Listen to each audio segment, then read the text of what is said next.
Suatu saat nanti kita di mahsyar itu kan perilaku kita disyuting Allah, direkam, video kamu itu direkam. Pas direkam gue munis duit untuk duit girang, untuk bojo girang, pokoknya untuk yang duniawi itu girang. Bareng bar salat biasa-biasa wae.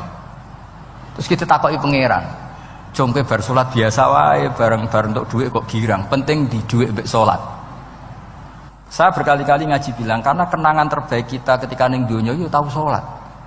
Jadi nak disyuting pangeran, sampeyan ketemu pangeran kan pantes. Ning donya tahu salat, tahu sujud kan keren. Dan itu dilakukan dengan keasikan yang luar biasa.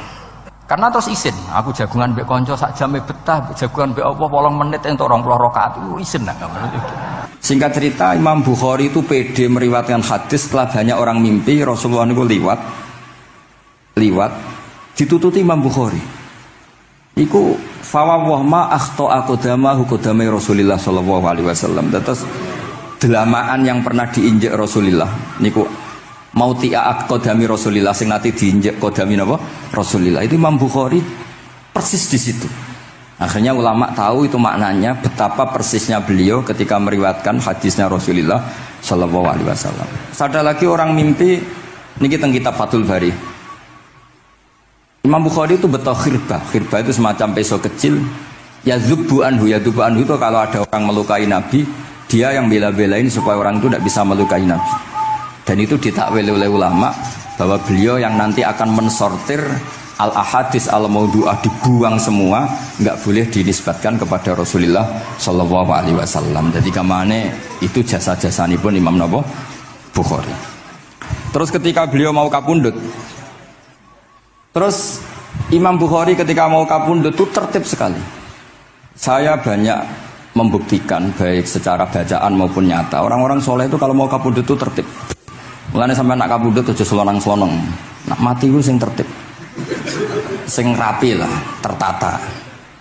Kalau cerita sedikit, bapak kula niku selawase niku tiap tahun nilai kula teng Jogja. Ibu mboten pernah memamitkan saya sama ketua teng tempat kerja kula. Niku bapak tindak tengkene kula Jumadil Ula niku sak tak pamitno mbek kancamu, guru-gurumu, kanca-kanca kowe mulai ngenteni aku. Terus bapak Recep kapundhut. Mbah Mun juga gitu, saya menyaksikan sendiri mau kapundhut itu uang dititipkan ke Subab. Iki aku nak balekno, nak aku ora balik wis bagi dulur-dulurmu. Beliau di pesawat ngendikan negosiasi.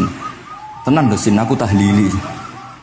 Ternyata di Mekah kapundhut. Itu contoh-contoh kapundhut yang tertib, beretika dan berperadaban.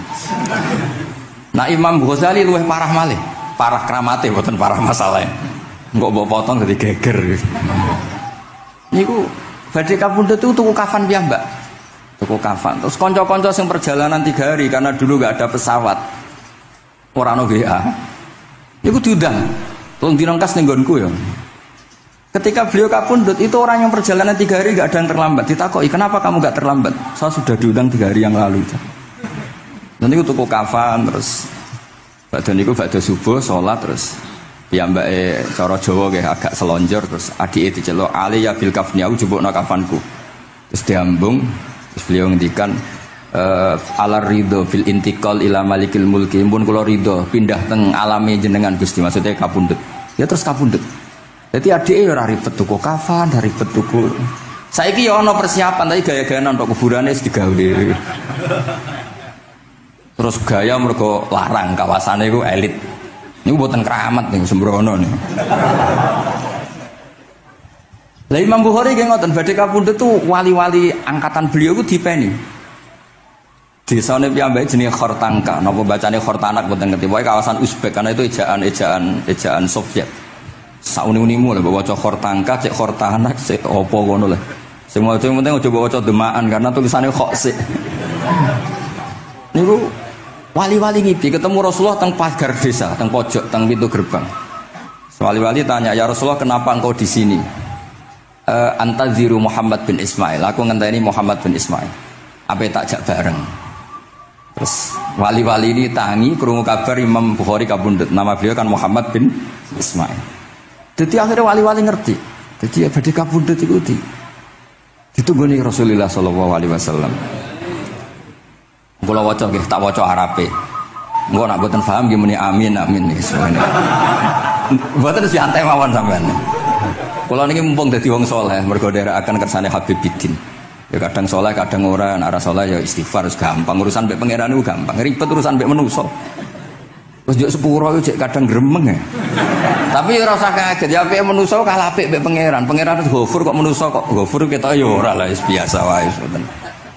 Gampang urusan mbek pangeran ya. Ya cara kaidah fikih kan ngoten. Haqqullah mabniun alal musamaha. Urusan mbek pangeran iku gampang. Nah, urusan mbek manusa ruwet ya. Sing dawuhe ali niku wis nderene. Niku fakta apa pengalaman ya? Pengalaman apa fakta? Pengalaman. Pengalaman. Niki kanca kula oleh Ali Al-Habsyi.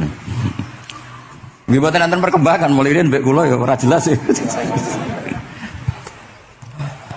Nggih kula waca ya.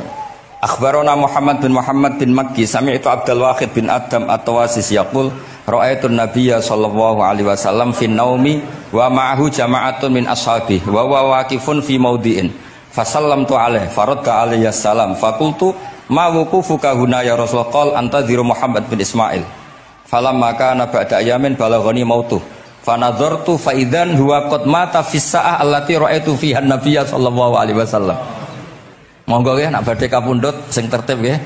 Habib Ali bin Utsman kabari Habib Bidin ya Ali Al-Habsyi ya Muhammad kondo-kondo sik dadi saged takziah nggih.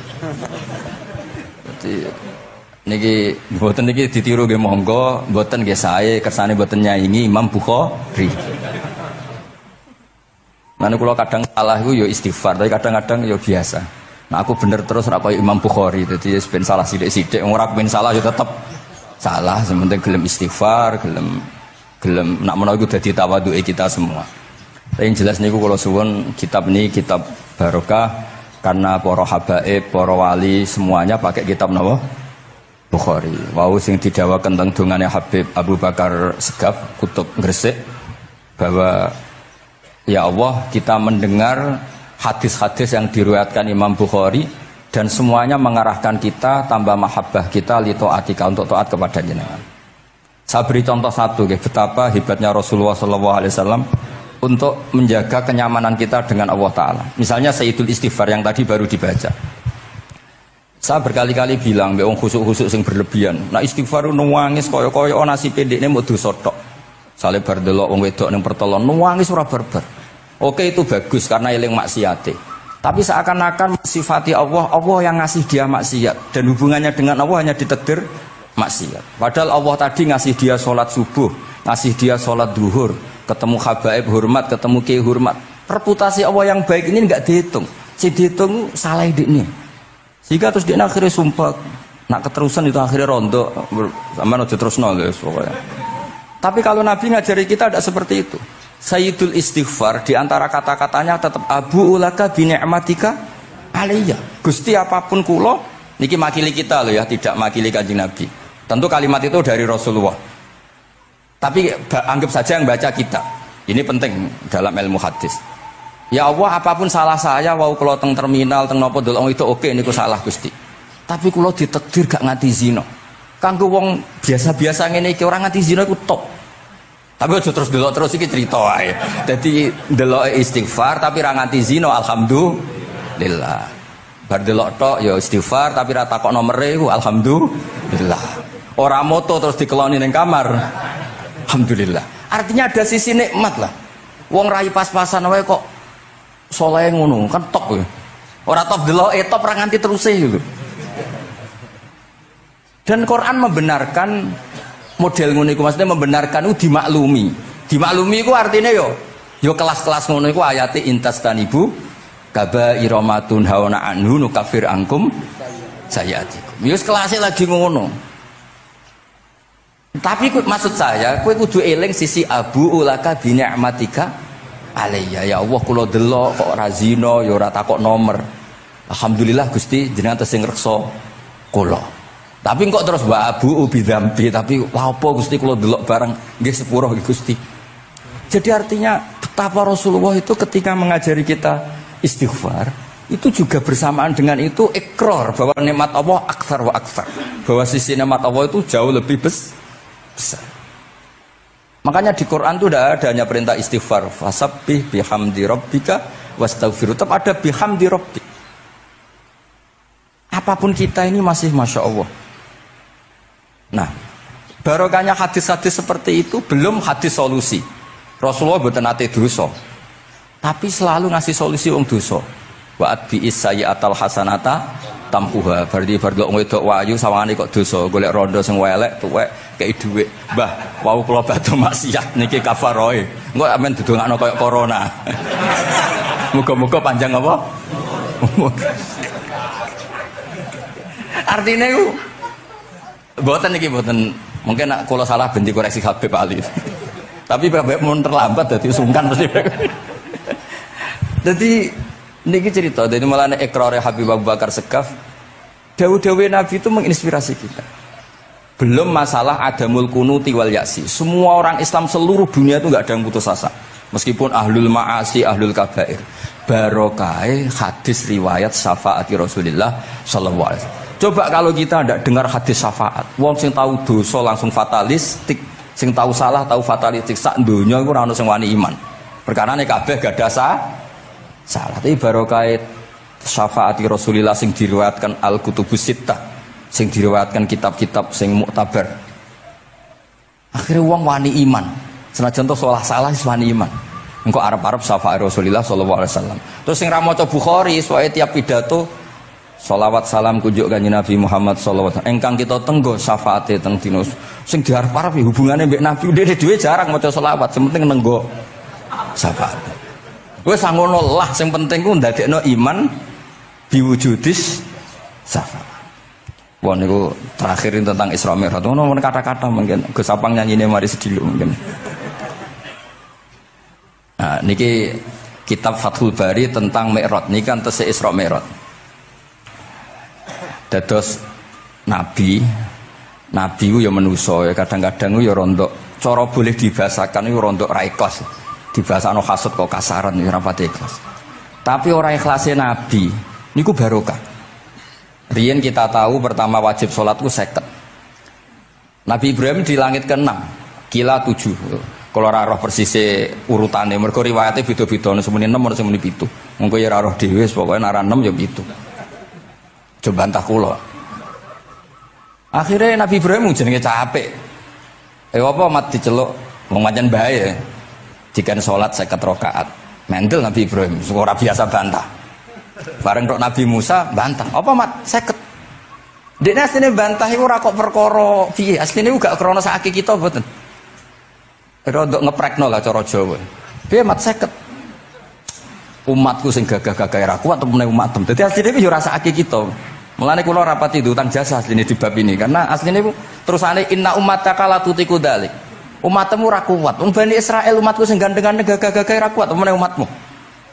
Padahal kita ya nyatane ra kuat tenan, tapi alhamdulillah. Singkat cerita terus rodok terjadi debat kecil. Kanjeng Nabi karena ahsanan nasi khalqau wa khuluqa. Nurut mawon. Matur ning pangeran Gusti khafif anni. Sampai pangeran disudo 5 berarti itu pinten? Matur nang Nabi Musa ijek abot papat 5. Jaluk ringanan neh. Sampai akhirnya ping 9. Ping 9 berarti 5 ping 9 kalong pinten? 45. Dan sakjane Nabi Musa sae 5 lah ijek jaluk neh keringanan. Waduh nak sido. Niku pun ra sidono wajib salat. Tapi pertanyaane lha apa ada Mi'raj jebule ratu apa kan yo. Itu jasanya Nabi Musa, baru kayak protes niku 50 dadi pinten? Gangsa. Tapi itu sisi Nabi Musa. Tapi kalau niki cerita teng riwayat niki teng Fathul Bari kula waca mawon.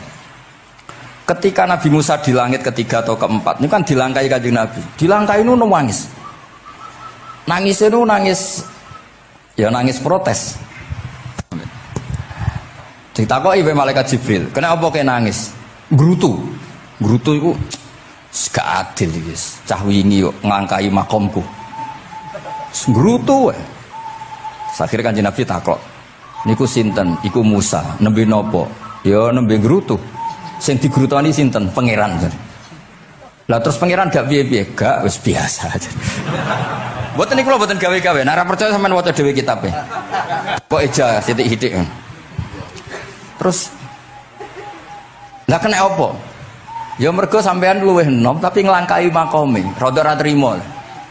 Marahe tabayun kan cara saiki tabayun dikonfirmasi. Kula waca mau narape, mungkin nek sing ra ngandel nggih ben ngandel, nek sing ra ngandel nggih ben goblok wong tak wacana kok ora ngandel.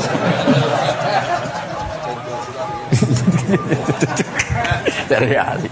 Kula waca mau narape, niki top tenan nih, wis romerot tenan nih.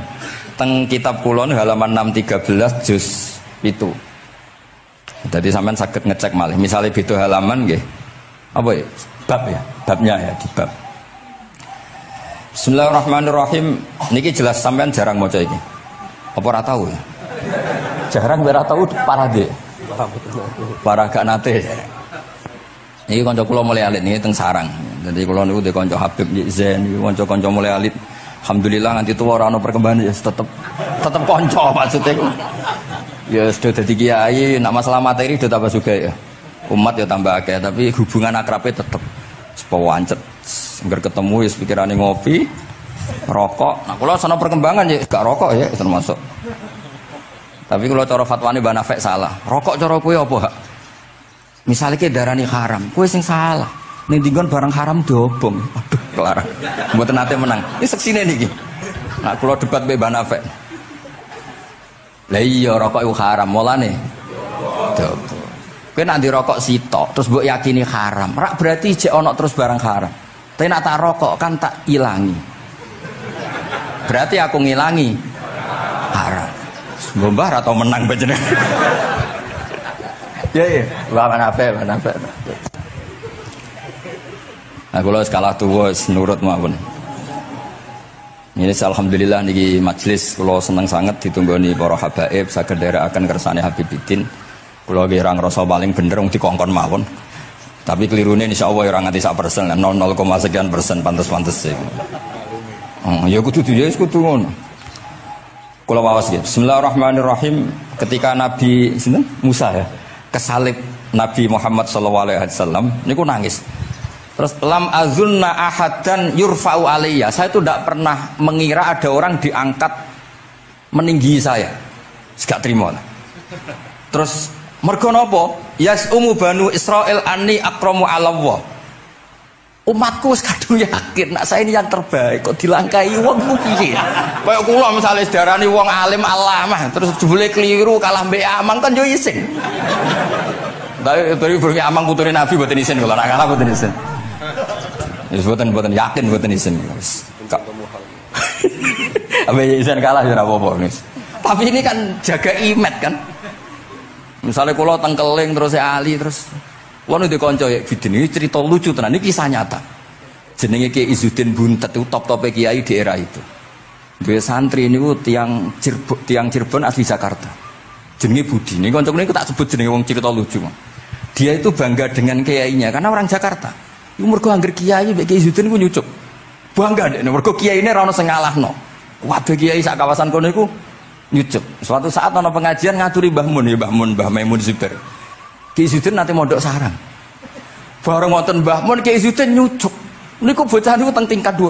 Aduh kiai ku keok. Gak terima.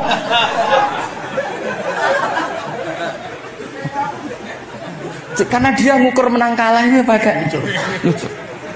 Mulane kula tak biasakno nak mbek wong sepuh nyucuk, mbek ben tawaduk. Semoga kuwatirku nak ono wis ben santri kula aduh Gus Baki aku wis akeh kelah, sementing tawaduk. Lho akhirnya cah niki niku badhe niku pamit wae mondok teng sarang. Karena dia tidak ingin punya kiai yang nyucuk. Oleh muni aduh kiaiku keok. Niku kiai ini diceritani guyu ra barbar. Yus, dia aku kalah. Lagi Nabi Musa itu ya Nabi ya manusia. Bareng Nabi Muhammad ngelangkai makome. Ya Allah, lam azunna ana ahadan yurfa'u alayya. Mbok sampean maca yurfa'u bo yarfa'u wis boleh. Sauni-unimu lah. Sementing aja yurafi'u aja yarfa'u. Sauni-unimu lah. Enake apa? Diangkat sak dhuwurku apa? Apa ya sampean maca milih apa ya? Bebas. Apa ya nama macam? Yurfa. Wedi nek mergo ngarepe wong akeh mergo. Sakake kula maksudnya nak. Akhirnya terus ditanya sama malaikat Jibril, "Kenapa kira-kira?" Wa yaz'umu banu Israila anni akramu 'ala Allah wa hadza akramu 'ala Allah minni. Ini urusan nama. Umatku wis yakin saya ini nabi terbaik. Masalah kan cara image. Kaya wong elek pacaran terus kancane luwih ganteng kan ya mriyang kan. Mulane kabeh iku anggere pacaran mesti ngajak kancane sing luwih elek. Niku nak pengalaman. Masalah kan. Kaya ustad, nak ngiyai apa ngiyai ning desa-desa moh ngajak kancane sing luwih alim, masalah ya. Golek penderek sing wis ora apa-apa lah kira-kira. Kula termasuk ndek nyali, ngaji ngajak ya amang medal ngalim. Kula termasuk kiai ndek nyali. Mbon. Walau kana hadza wahda hana aliyya.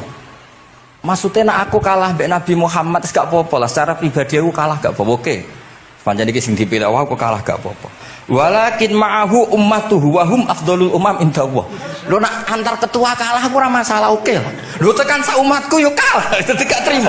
Dadi wong ra trimo iku yo oleh sithik-sithik tapi Nabi Musa wae ora trimo.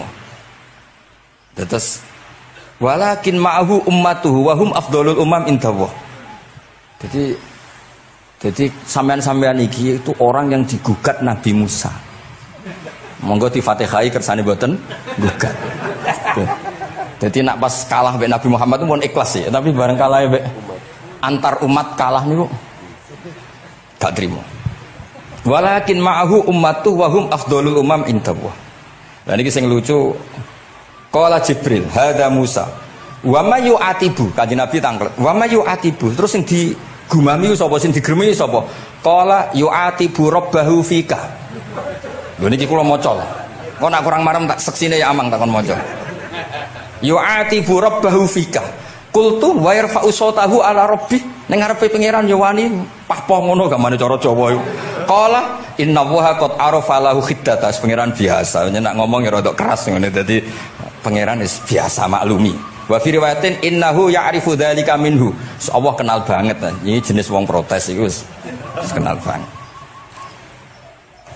Terus, nah ini terus mulai analisis ulama. Qala ulama lam yakun buka Musa hasadan ma'adallah fa innal hasad fi dzalikal alam manzu'an ahadil mu'minin fa kaifa biman istafahu wa ta'ala bal kana asafan ala ma fatahu minal ajri alladhi yatarattab larful. Ini kan analisis walhasil hakikate Nabi Musa mboten hasud tapi ya serapati siap kalah wae dan niku ya normal wae wong manusa.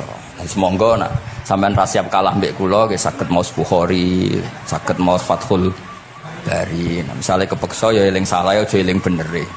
Tapi sampean kok nantang Qur'ane nak salah ditulis itu, nak bener ditulis 10. Mulane kalau nak salah ya kira-kira jek duwe 9 lah. Mergi 10 dikurangi pinten? Setunggal. Tapi mboten penting lah. Sing penting niki kula cerita. Kula seneng mboten krana ngrasa paling bener mboten, saged nderekaken kersane Habibidin, para habaib, para kiai.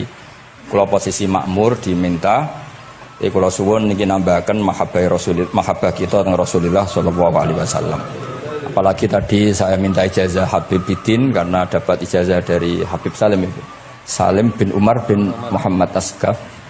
Ijazah dari Habib Abu Bakar Segaf tentang doa Khatmul Bukhari, dan tadi doa yang luar biasa. Jadi saya pastikan bahwa kita seperti ini tuh barokahnya riwayat sahihah. Andaikan kita ngikuti riwayat misalnya murtakibul kabirah itu kafir, orang melakukan dosa itu kafir, kayak apa umat Islam akan habis, karena semuanya yang pernah salah akan merasa kafir dan merasa repot. Ini barokah ahadisus syafa'ah, barokahnya ya pokoknya akhirnya semuanya punya harapan nanti ketemu Allah itu untuk syafaat. Barokah itu harapan mereka tetap jaga iman, jaga kebaikan-kebaikannya, enak menawa semua itu bisa menghapus kesalahan. Jadi agama ini selalu datang bawa solusi. Oke, semua manusia kulubani Adam khotoun, semua potensi salah. Al-insan makhluk khoto apa? Tapi Nabi ngasih solusinya. Wa'at bi'is sayyi'atal hasanata tamhuha. Atau kalau di Quran innal hasanat yudhibnas sayyi'at. Dan ini membantu kita, menguatkan kita. Bahkan ada beberapa riwayat yang mangkola lewat dakhalal jannah, terus macam-macam lah, wa in zana wa in sarqa macam. Bukan pernah kita tidak pernah mensyariatkan hal-hal yang buruk, pasti tidak pernah. Tapi jangan pula yang pernah buruk kemudian ditutup pintu tobatnya, tidak seperti itu agama. pintu tobat tetap maftuh sampai matahari terbit dari barat. Terus niki kula maos teng kitab kula niki kersane niki seksine ben loro niki ya amang takkan maca muliyas umu banu seben ya ben barokah. Iki muliyas umu banu Israil. Yas umu banu Israil. Bener. Bismillahirrahmanirrahim. Qala Musa yaz'umu banu Israila anni akramu 'ala Allah wa hadha akramu 'ala Allah minni. Zada al-Umawi fi riwayatihi walau kana hadha wahdahu hana 'alayya walakin ma'ahu ummatuhu wa hum afdalul umami 'inda Allah wa fi riwayati Abi Ubaidah. Terus ini faqala Jibril hadha Musa qultu wa man yu'atibu qala yu'atibu rabbahu fika qultu wa yarfa'u sawtahu 'ala rabbih qala inna Allah قال إن الله قد عرف له حدته وفي حديث ابن مسعود عند الحارث وأبي يعلى والبزار وسمعت صوتا وتذمرا فسألت جبريل فقال هذا موسى قلت على من تذمره قال على ربه قلت على ربه قال إنه يعرف ذلك منه. Innahu ya'rifu dzalika. Ini yang terakhir barokahnya kitab Bukhari juga kita maklumi ya, meskipun sifatnya hanya maklumi. Kalau ada orang satpam, macak satpam sholat, petugas SPBU ketika dengan seragam SPBU gini apa? Sholat. Meskipun kita yakin berpakaian ahsanil ahwal, kados jubah, amamah itu sunat. Kita yakin seyakin-yakinnya. Tapi barokahnya Imam Bukhari, kemudian kita tahu bahwa komunitas kita, pantasnya penjaga SPBU macak biye, penjaga napa Indomaret itu macak piye, satpam pancene macak piye. Terus ketika kalau sholat itu piye? Ini saya beri contoh. Bismillahirrahmanirrahim. Ini halaman 75 di bab sholat kitab Bukhari juz 1. Haddatsana Ahmad bin Yunus, haddatsana Asim bin Muhammad, haddatsani Waqid bin Muhammad an Muhammad bin Munkadir qol shalla Jabirun fi izarin qad aqadahu min qibali qafahu wa siyabuhu mawdu'atun alal misjab. Qala lahu qailun tusalli fi izarin wahid qal innama sana'tu dzalikal yarani ahmaku misluk wa aina ma kana lahu saubani ala ahdi Rasulillah sallallahu alaihi wasallam. Jadi Jabir itu salat sarungan tok, ora klambenan, ora nganggo kethu, ora nganggo popo, kak sarungan tok ditalekno gulune. Lah era tabi'in wis salate wis resmi-resmi. Lho jenengan sahabat kok salat ngoten. Ben wong koyo kowe roh, nak salat ngene iki wis sah. Nah barokahnya itu kita ngerti auratul rajul itu kayak apa? Andai kan tidak ada peristiwa itu, maka pakaian yang dipakai Nabi dan sahabat dikira syarat sahnya sholat, sehingga semuanya harus seragam seperti itu. Tapi barokahnya pernah ada sholat seperti itu, kita tahu mana auratul rajul yang harus ditutup ketika sholat. Itu ya barokahnya riwayatnya Imam Bukhari. Terus beliau meriwayatkan qalat Ummu Hani iltahafan Nabi sallallahu alaihi wasallam bisaubin wa khalafa baina tarafaihi ala atikaihi. Terus ini ada riwayat lagi an Umar bin Abi Salamah annahu an nabiyya yusalli fi saubin wahid fi baiti Ummi Salamah qad alqa tarafaihi ala atikaihi. Oke, jadi kita sepakat salat yang baik pakai ahsanis siyab, pakai formal, tapi tetap ada standar siapapun boleh sholat dengan pakaian yang asal nutupi aurat. Barokahnya ada riwayat seperti itu. Lagi-lagi riwayat ini berkah sekali. Makanya kalau matur nuwun sangat dan sangat hormat adat-adat para habaib yang selalu khataman Bukhari, adat-adat kita yang selalu baca kitab-kitab madaih, kitab-kitab semuanya. Kita harus syukur semuanya itu mengawal mazhab ahli sunnah wal jamaah. Dan saya baca seperti ini, kenapa saya bawa kitabnya biar yang punya kitab bisa nyari di kitab masing-masing. Semoga hanya beda halaman, bukan saya punya Bukhari sampean punya kitab yang enggak Bukhari. Maksudnya tuh dua ini buku ini ngomong. Jadi jelas gitu. Terus adnal ahwal, misalnya pakaian minimal seperti itu penting. Supaya akhirnya ada orang satpam sholat pakai pakaian satpam ya tidak janggal, ada yang pegawai SPBU sholat gitu tidak janggal, karena sahabat Jabir ini pernah menunjukkan di depan umum sholat seperti itu supaya menunjukkan kadar aurat mana yang harus Andai kan tidak pernah ada peristiwa Jabir dan Rasulullah selalu sholat ala ahsanil ahwal, sahabat misalnya ala ahsanil ahwal, pasti seperti itu dikira syarat sah, dan itu akhirnya umat masa pakai SPBU macak ngono, satpam macak ngono. Barang kiai teko sing kiai sing ndi wong macake padha kan ya ribet.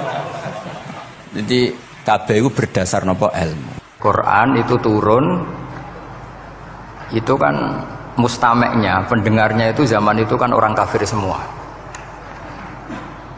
Makanya pertanyaannya itu untuk jadi ahli tafsir itu syaratnya ada enggak? Ya syaratnya ada, harus paham itu. Lalu syaratnya paham itu apa?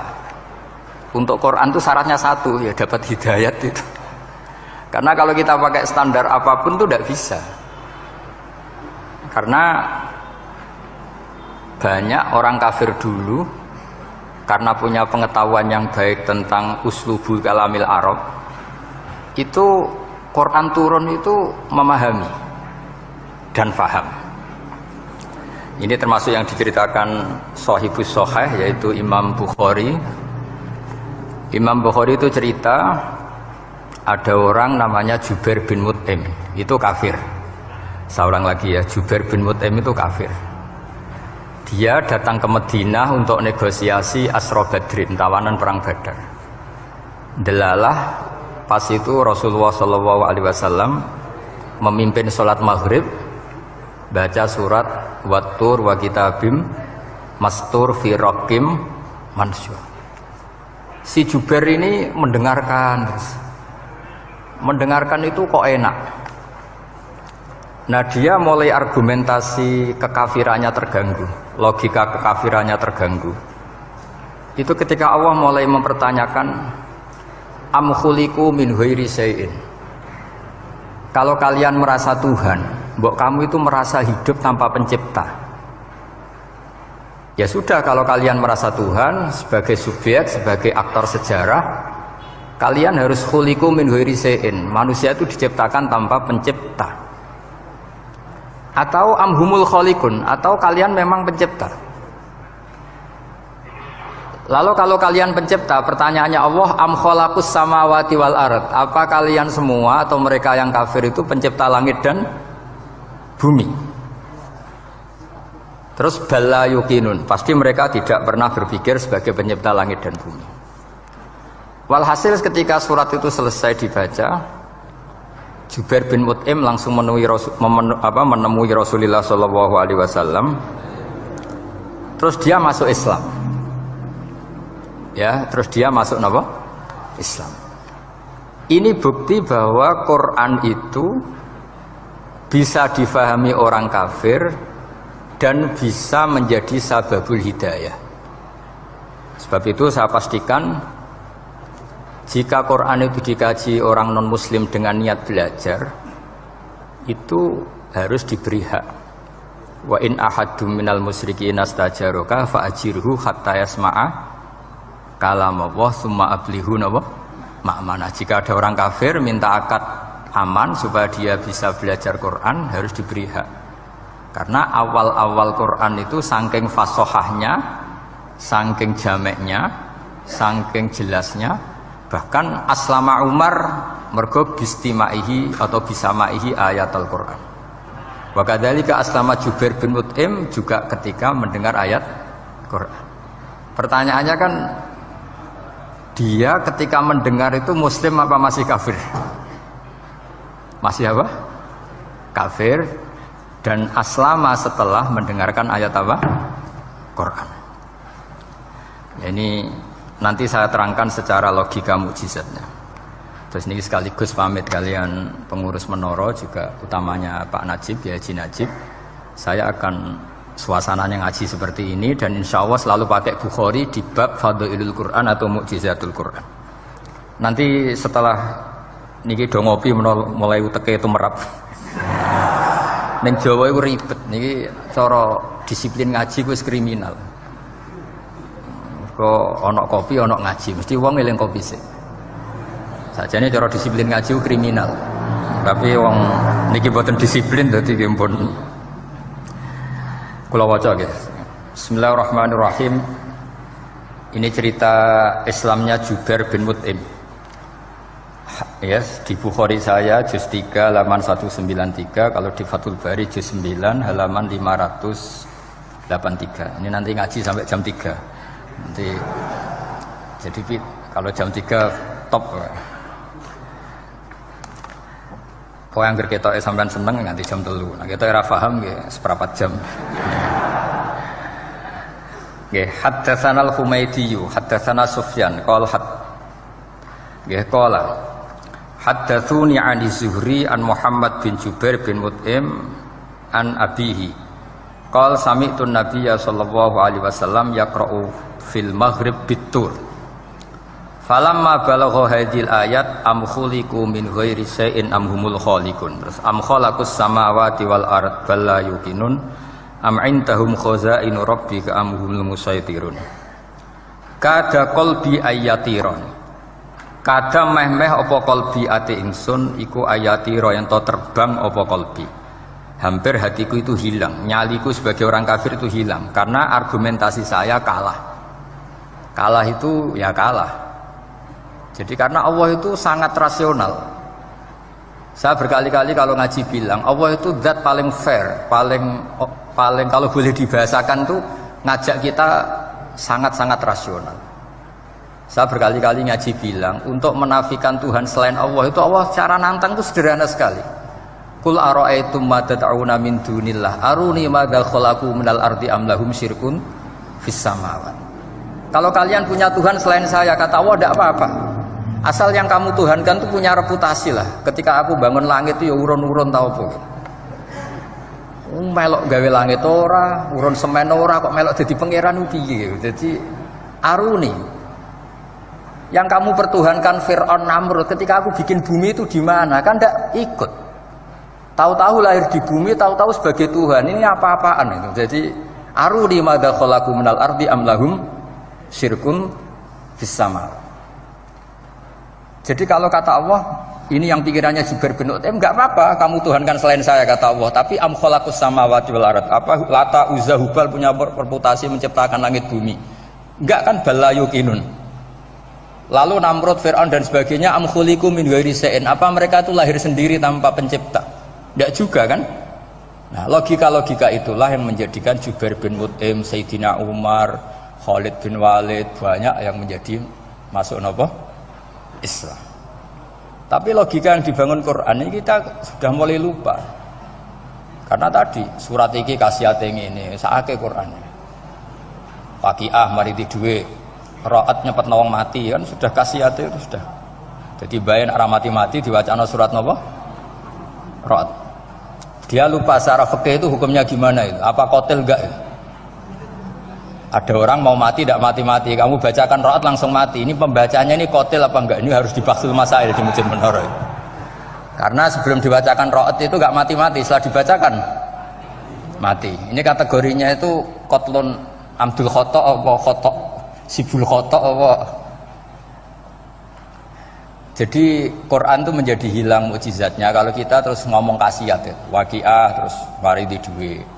Ra'at nyepet nawang napa? Mati. Terus surat Baqarah itu mari tolak napa? Apa terkenalin? Tolak santet ya? Ya sebetulnya enggak apa-apa tapi yo sakake Qur'ane lah, jangan ya tetap fungsi dasar Quran ya dabaru napa? Ayat. Mungkin kalau terangkan. Di sini kada qalbi ayatira. Kula waos ya tengene Fathul Bari. Ka'annahu inzi'ajun inda sama'i hadil ayat atau inda sima'i hadil ayat. Kalau maca 2 kali karena kalau sampean di guru sing macane simak. Guruku maca simak Gus Bak sama tak waca ping pindho inda sama'i hadil ayat untuk inda sima'i hadil ayat. Li fahmihi ma'naha wa ma'rifatihi bima tadammanathu. Fa fahima al-hujjata fastadrakaha bilati fi tabih. Wa dzalika min qawlihi am khuliqu min ghairi syai'in. Terus sampai am khuliqu al makna am khuliqu min ghairi khaliqin wa dzalika la yajuzu. Terus li anna ma la wujuda lahu kaifa yakhluq wa idza batala al wajhani qamatil hujjatu alaihim bi anna lahum khaliqan.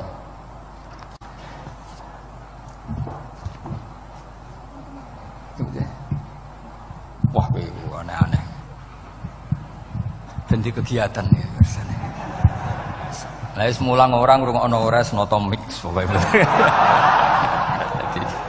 Jadi Islam itu orang harus punya amilus sholihat. Jadi nak gak mulang yang ngrungokno, nak orang yang nonton apa? Islam itu gampang. Begini kalau terang nggih, mboten sing sampean kulino argumentasi Quran. Ketika Allah menafikan Tuhan selain dirinya, saya ulang lagi, ketika Allah ingin menafikan Tuhan selain dirinya, sebenarnya argumentasinya itu gampang sekali. Kita tahu di awal juz 6 misalnya qul ara'aitum ma tad'una min dunillah, ara'aitum di tafsir-tafsir akhbiruni. Coba saya kasih tahu ara'aitum bi makna apa? Akhbiruni. Coba kasih tahu saya. Kalau mereka itu Tuhan, apa reputasinya? Aruni, tunjukkan ke saya. Madza khalaqu minal ardi. Ketika aku menciptakan bumi itu mereka urun apa? Fir'aun lahir di bumi, Namrud di bumi, Nabi Isa di bumi. Semua yang kamu tuhankan lahir di bumi. Lalu ketika bumi diciptakan, kontribusi mereka itu apa?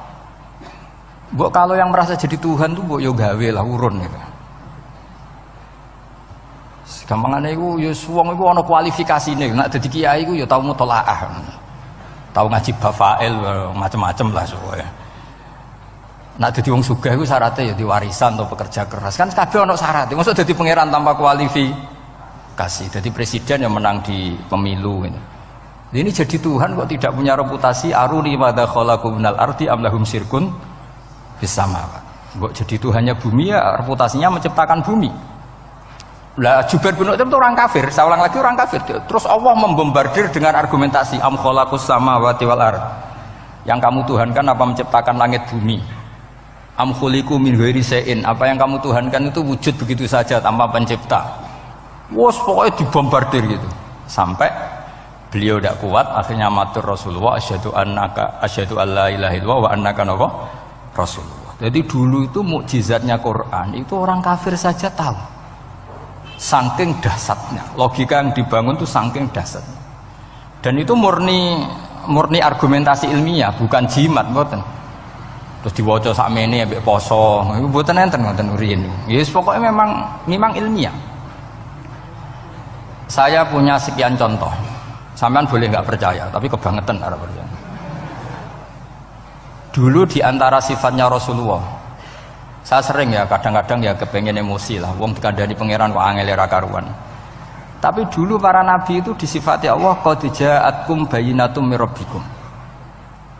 Orang-orang kafir dulu disalahkan Allah karena sudah ada bayinah. Bayinah itu kebenaran yang ketok welo-welo, begitu jelas. Sehingga Allah ketika mensifati kekasihnya yaitu Rasulullah SAW, itu status yang ditonjolkan Allah itu apa? Lam yakunil ladzina kafaru min ahlil kitab wal musyrikin munfakina hatta ta'tiyahumul bayinah. Itu siapa? Rasulun minallah yatslu suhufam mutahharah. Orang kafir yang ngotot terhadap kekafirannya, baik ahli kitab maupun orang musyrik, itu tidak akan tercerabut dari akar kekafiran sehingga datanglah bayinah. Bayinah itu kejelasan yang benar welo-welo. Siapa itu? Rasulun minallah yatslu suhufam. Nah, benar welo-welo itu karena argumentasinya dibenturkan. Saya ulang lagi, dibenturkan. Saya beri sekian contoh argumentasi yang dibenturkan. Saya berkali-kali cerita kalau ngaji. Lama sekali, ya saya ulang lagi, lama sekali cara berpikir orang kafir, entah kafir Cina, entah kafir Quraisy itu sama. Di mana-mana Tuhan itu penyelesai problem. Pikiran mereka, kalau problem itu banyak ya Tuhannya harus banyak. Makanya ada dewa petir, dewa dewi keberuntungan, macam-macam. Di orang kafir jahiliyah juga sama. Ini Tuhan spesialis hujan, ini Tuhan apa, sesuai fungsinya. Sehingga ketika Rasulullah itu datang membawa konsep satu Tuhan, mereka protes. Disebut aja'alal alihata ilahau wahida inna hadza la syai'un ujab. Masa Tuhan satu, padahal problem kita ini banyak. Inna hadza la syai'un ujab, ini aneh. Tapi Nabi secara telaten adu argumentasi. Kalau kamu sebagai pembantu, sebagai budak, lalu majikan Anda banyak, semuanya punya perintah yang beda-beda. Kamu suka apa enggak? Ya tidak suka Muhammad. Enak mana majikan banyak sama majikan satu? Ya enak satu. Tuhan kamu itu majikan kamu. Kalau Tuhan kamu majikan kamu, kalau Tuhannya banyak, perintahnya beda-beda, habis kamu. Ya sudah, amat Tuhannya satu saja. Itu namanya bayinah. Bayinah itu argumentasi yang enggak terbantahkan. Nah, itu yang disebut hatta ta'tiyahumul, itu disebut daraba wa mathalar rajulan fihi syuraka umutasyakisuna wa rajulan salamal lirajul hal yastawiyani mathala alhamdulillah. Jadi ketika mereka dijak argumentasi, oke mat, kalau majikan banyak itu gak enak, enak majikan satu. Wa rabbukum sayyidukum, Tuhan kamu itu majikan kamu, maka enak satu. Oke Muhammad, kita terima konsep itu. Alhamdulillah akhirnya mereka Islam. Nah sekarang enggak, berjuang ngamuk ya. Dijak logika itu rapati gelem. Nah, begitu juga tentang syirik. Saya berkali-kali kalau ngaji cerita, saya sebagai manusia mungkin atas nama hati saya sering tidak ikhlas. Tapi atas nama ilmu itu saya ikhlas terus. Nggak pernah ada ikhlas atas nama ilmu. Saya beri contoh, sampai aku pengen ikhlas permanen. Meskipun aku sepotonganmu ya ikhlas, tapi ini kan latihan, jenenge latihan. Nah ini saya beri contoh, nanti setelah pulang ngaji ini pasti ikhlas. Secara ilmu paling enggak. Ya saya ulang lagi secara, nah hati itu segera roh, hati banyak kepentingan lah jenenge hati. Lama sekali kita ikhlas mengatakan ini putih, ya kan? Kertas ini putih apa hitam? Putih. Kamu ikhlas gak? Ikhlas kan? Gak ada yang bayar kan? Kamu mengatakan putih kan gak tak bayar. Terus peci saya ini orang pasti sepakat ini hitam. Dan lama sekali orang mengatakan ini hitam, tanpa ada yang gaji. Nah kenapa kita ikhlas? Karena memang faktanya ini putih, sehingga kita katakan putih. Peci hitam, faktanya juga hitam, sehingga kita katakan. Pertanyaannya, kenapa ketika Allah kamu katakan Tuhan, kamu udah ikhlas? Padahal kamu mengatakan ini putih-putih, gak ada yang gaji juga mau. Alasannya apa? Karena ini fakta. Gitu. Sekarang Allah Tuhan itu fakta apa enggak? Fakta. Loh kenapa untuk mengatakan Allah Tuhan kamu nunggu opah? Lho iku ngawur tau ora cara ilmu. Mboten ngawur mboten. Ngawur kan? Harusnya kalau mengatakan fakta itu yang ikhlas. Putih kita katakan putih, hitam kita katakan hitam, meskipun nggak ada yang bayar. Nah itu ilmu. Maka kalau kita dengan ilmu nyembah Allah mesti ikhlas. Ya Allah memang kau Tuhan ya tak sembah. Atas nama ilmu loh, saya ulang lagi, atas nama. Tapi kalau atas nama hati, Gusti nggih nyembah nggih nyembah lah Gusti nyuwun opah lah kalau ini kan. Maksudnya ku yo piye no, dadi ribet. Makanya di bab fakta itu Allah ngendikan waman azlamu mimman abadani li jannatin aw narin laulam akhluq jannatan wala naron alam akun ahlan al-uta'ah. Siapa yang lebih zalim ketimbang orang yang menyembah saya yang karena takut surga atau ingin masuk surga atau takut neraka. Andaikan saya sebagai Tuhan tidak menciptakan surga atau neraka, apa terus saya tidak dituhankan? Umpama pangeran ragai swarga neraka itu tetap pangeran tora. Tetap pangeran kan? Jadi ilmu itu beda dengan rasa. Ilmu itu pasti objektif. Nah, dulu saya ulang lagi, orang kafir itu dijak begitu itu mau. Sehingga ketika mereka Islam hari pertama saat itu juga langsung ikhlas karena logikanya permanen. Saya beri contoh. Orang kafir itu kan pernah nganggap fungsi Lata, Uzza, Hubal, Manat itu setingkat sama Allah. Padahal mereka oleh mereka dianggap syarik, dianggap setara, dianggap mitra, dianggap sederajat dengan Allah. Sehingga mereka diceritakan Allah, balhum kaumu ya'dilun. Mereka komunitas kaum yang menyamakan selain Allah dengan Allah. Padahal gak mungkin kan, selain Allah setara dengan Allah kan gak mungkin. Iku dulu lan nerangno kangelane sak boleh. Cara gurune kuwi. Iki gurune Kanjeng Nabi Muhammad sallallahu alaihi wasallam. Iku nerangkan sekali itu orang kafir paham semua dan semuanya masuk Islam. Itu hebatnya bayinah hatta ta'tiyahumul bayin. Nabi cara nerangkan diajari Allah begini. Misalnya saya kerja keras, kemudian beli Innova. Ya atau adol warisan beli Innova. Kemungkinannya kan kerja keras atau warisan. Utawa ngerayu mertua kelar tuku Innova, kemungkinan itu sing rada dake itu jalur pintas ngerayu mertua lewat bojone maksudnya semacam-macam lah. Apapun itu ciri khas pemilik itu nggak ingin orang lain itu setara dengan dia. Kue kerja keras nabung puluhan tahun beli Innova, kemudian teman kamu udah ikut beli, cara menguasai Innova itu sama dengan kamu. Nak nyiler atau pamit atau bensini sak enak iki. Kue mangkel gak kira-kira? Kamu punya rumah, sono wong mlebu slonang-slonong kayak pemilik, kamu mangkel tak? Mangkel. Nah, Allah cara membuat tamsil itu ya begitu. halakum mimma malakat aymanukum min syuraka'a fi ma razaqnakum fa antum fihi sawa takhafunahum ka khifatikum anfusakum. Coba kalau kamu punya barang, kata Allah, kamu punya barang, punya sesuatu dan itu milik kamu karena kamu yang beli. Kemudian ada orang lain yang cara memilikinya sama dengan kamu. Mau enggak kamu seperti itu? Ya tidak mau Muhammad, ini milik saya kok ada orang lain yang merasa setara dengan saya, tidak mau saya. Kalau orang lain mau pinjam ya harus ngemis-ngemis lah, harus dodok-dodok. Ya seperti itu Allah itu bumi itu yang menciptakan Allah sendiri. Kemudian kamu menyertakan orang yang tidak ikut menciptakan setara dengan Allah, ini apa-apaan? Oke Mat, kalau gitu Allah la syarikalah. Jadi itu tamsil apa? Saya ulang lagi ya, kalau kamu beli Innova, mau nggak ada orang lain yang cara menguasai Innova itu setara dengan kamu? Mau nggak? Nggak mau kan? Bahkan istri saja nak nganggo kudu pamit. Nah lagi neng-nengan, arawan nengan ya oleh.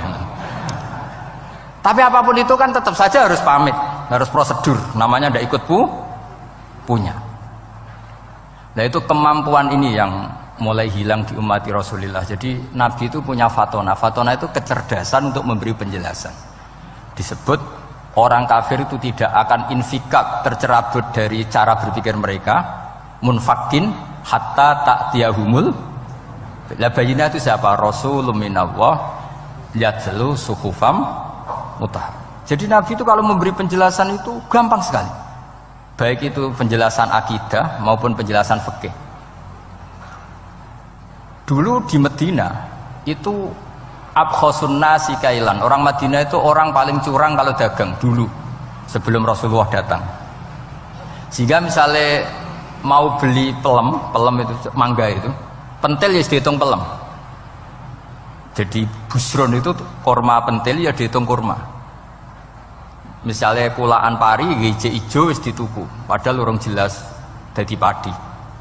Lah nanti kalau kena badai angin ya sudah, apa itu uang itu nggak kembali. Ketika Rasulullah datang, Nabi mau tanya, "Cung ke tuku apa?" Tumbas pelem. Sekarang satu pohon pelem dituku 2 juta, itu rego pelem ta rego pentil? Mbak sampean jawab ya. Pentil kan gak ono regane, sakmene gitu. Ndak ketika dibayar 2 juta itu rego pentil apa rego pelem? Pentil lho mboten. Ketika pentil sakmene dituku 2 juta satu pohon itu rego pelem ta rego pentil? Pelem kan? Sekarang faktanya pentil apa pelem? Pentil. Makanya Nabi terus tanya, "Qul ara'aitum in mana'allahu as-samrah fabima yastakhilu ahadukum mala akhi." Banyak tak apa loh hadis-hadis. Andai kan nanti pentil ini kena angin, kemudian 2 juta itu bayari apa coba? Diarani bayari pelem rantuk pelem, dibayari pentil itu regane 2 juta, wong dipangan yo ora kena.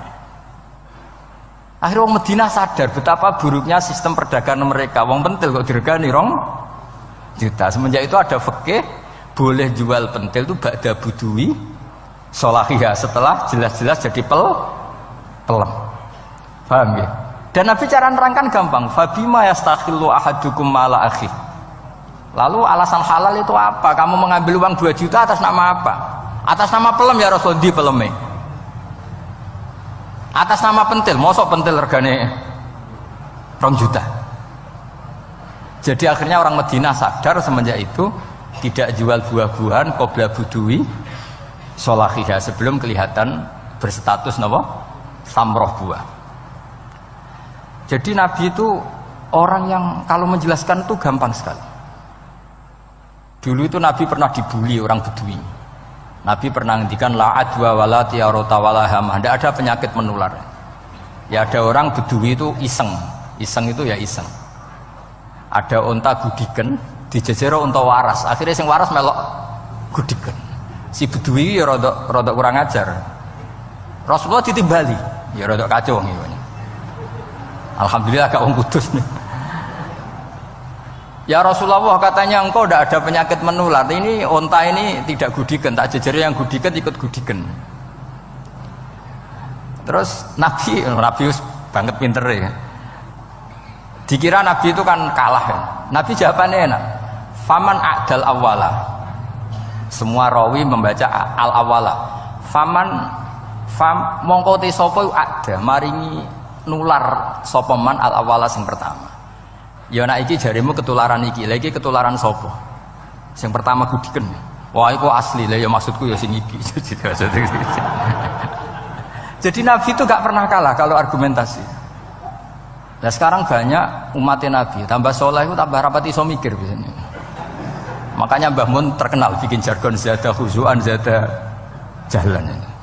Karena kemampuan fatona itu juga harus diwaris. Saya beri contoh, ini ngaji hujah, ini masih ngaji tentang Quran. Biar kamu tahu kualitas Quran itu mukjiz betul. Ini tak bacakan dua kitab yang permanen di Bukhari. Saya bawa usul fikih yang dikarang Abu Bakar Al-Baqilani, gurunya Imam Haromen. Jadi mbah gurunya Imam Ghazali. Imam Ghazali ngaji Imam Haromen. Imam Haromen ngaji namanya Syekh Abu Bakar Al-Baqilani.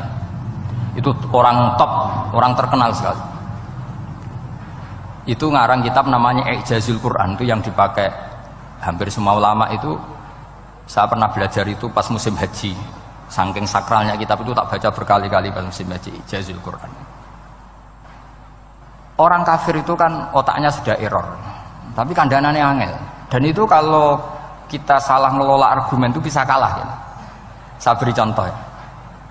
Ketika Nabi Musa memaklumatkan sebagai nabi, itu Fir'aun tanya, "Wama Rabbul Alamin?" Lalu Tuhan Rabbul Alamin itu siapa? Jawabnya Musa ge normatif, Rabbus samawati wal ard, yang nuhani langit dan bumi. Fir'aun enak aja, gampang. Ma'alim tulakum min ilahin ghairi. Saya jalan-jalan kemana-mana yang dituhankan di bumi saya, berarti ya saya Tuhan. Soal kemungkinan Tuhan di langit, terus Haman dipanggil. Haman itu arsitekturnya Fir'aun. Ya Haman ibnili sorkhal ali abluhul asbab as-samawati fa'attali'a ila ilahi Musa. Haman, bikinkan piramida yang tinggi supaya saya bisa melihat Fir'aun. Tuhannya siapa? Musa. Wa inni la'adzunuhu kadziba. Diulang beberapa ayat, ada yang wa inna la'udzunuhu minal kadzibin, itu ada beberapa ayat malah. Musa kan kaget. Oh ini nak piramida dadi Fir'aun munggah mesti ra roh pangeran.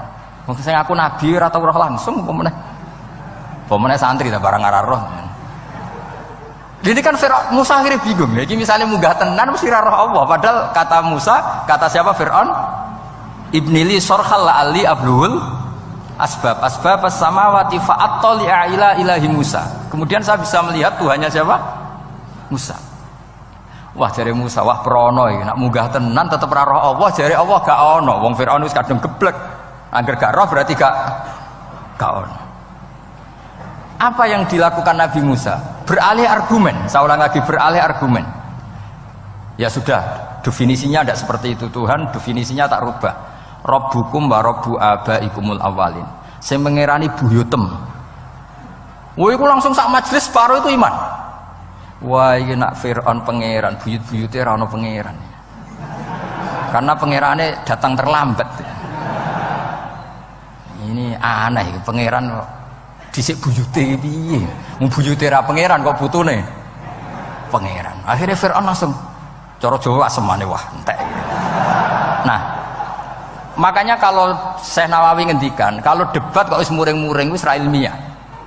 Makanya terus Fir'aun la as'alannaka minal masjunin, tak penjara we. Dia sudah ada ilmiah lagi. Ketika Rabbus samawati wal ardi, Fir'aun masih berusaha ilmiah. Saya kemana-mana dituhankan fil ardi, maksudnya di bumi. Soal kemungkinan di langit, saya nanti bikin bangunan mau lihat Tuhanmu Musa.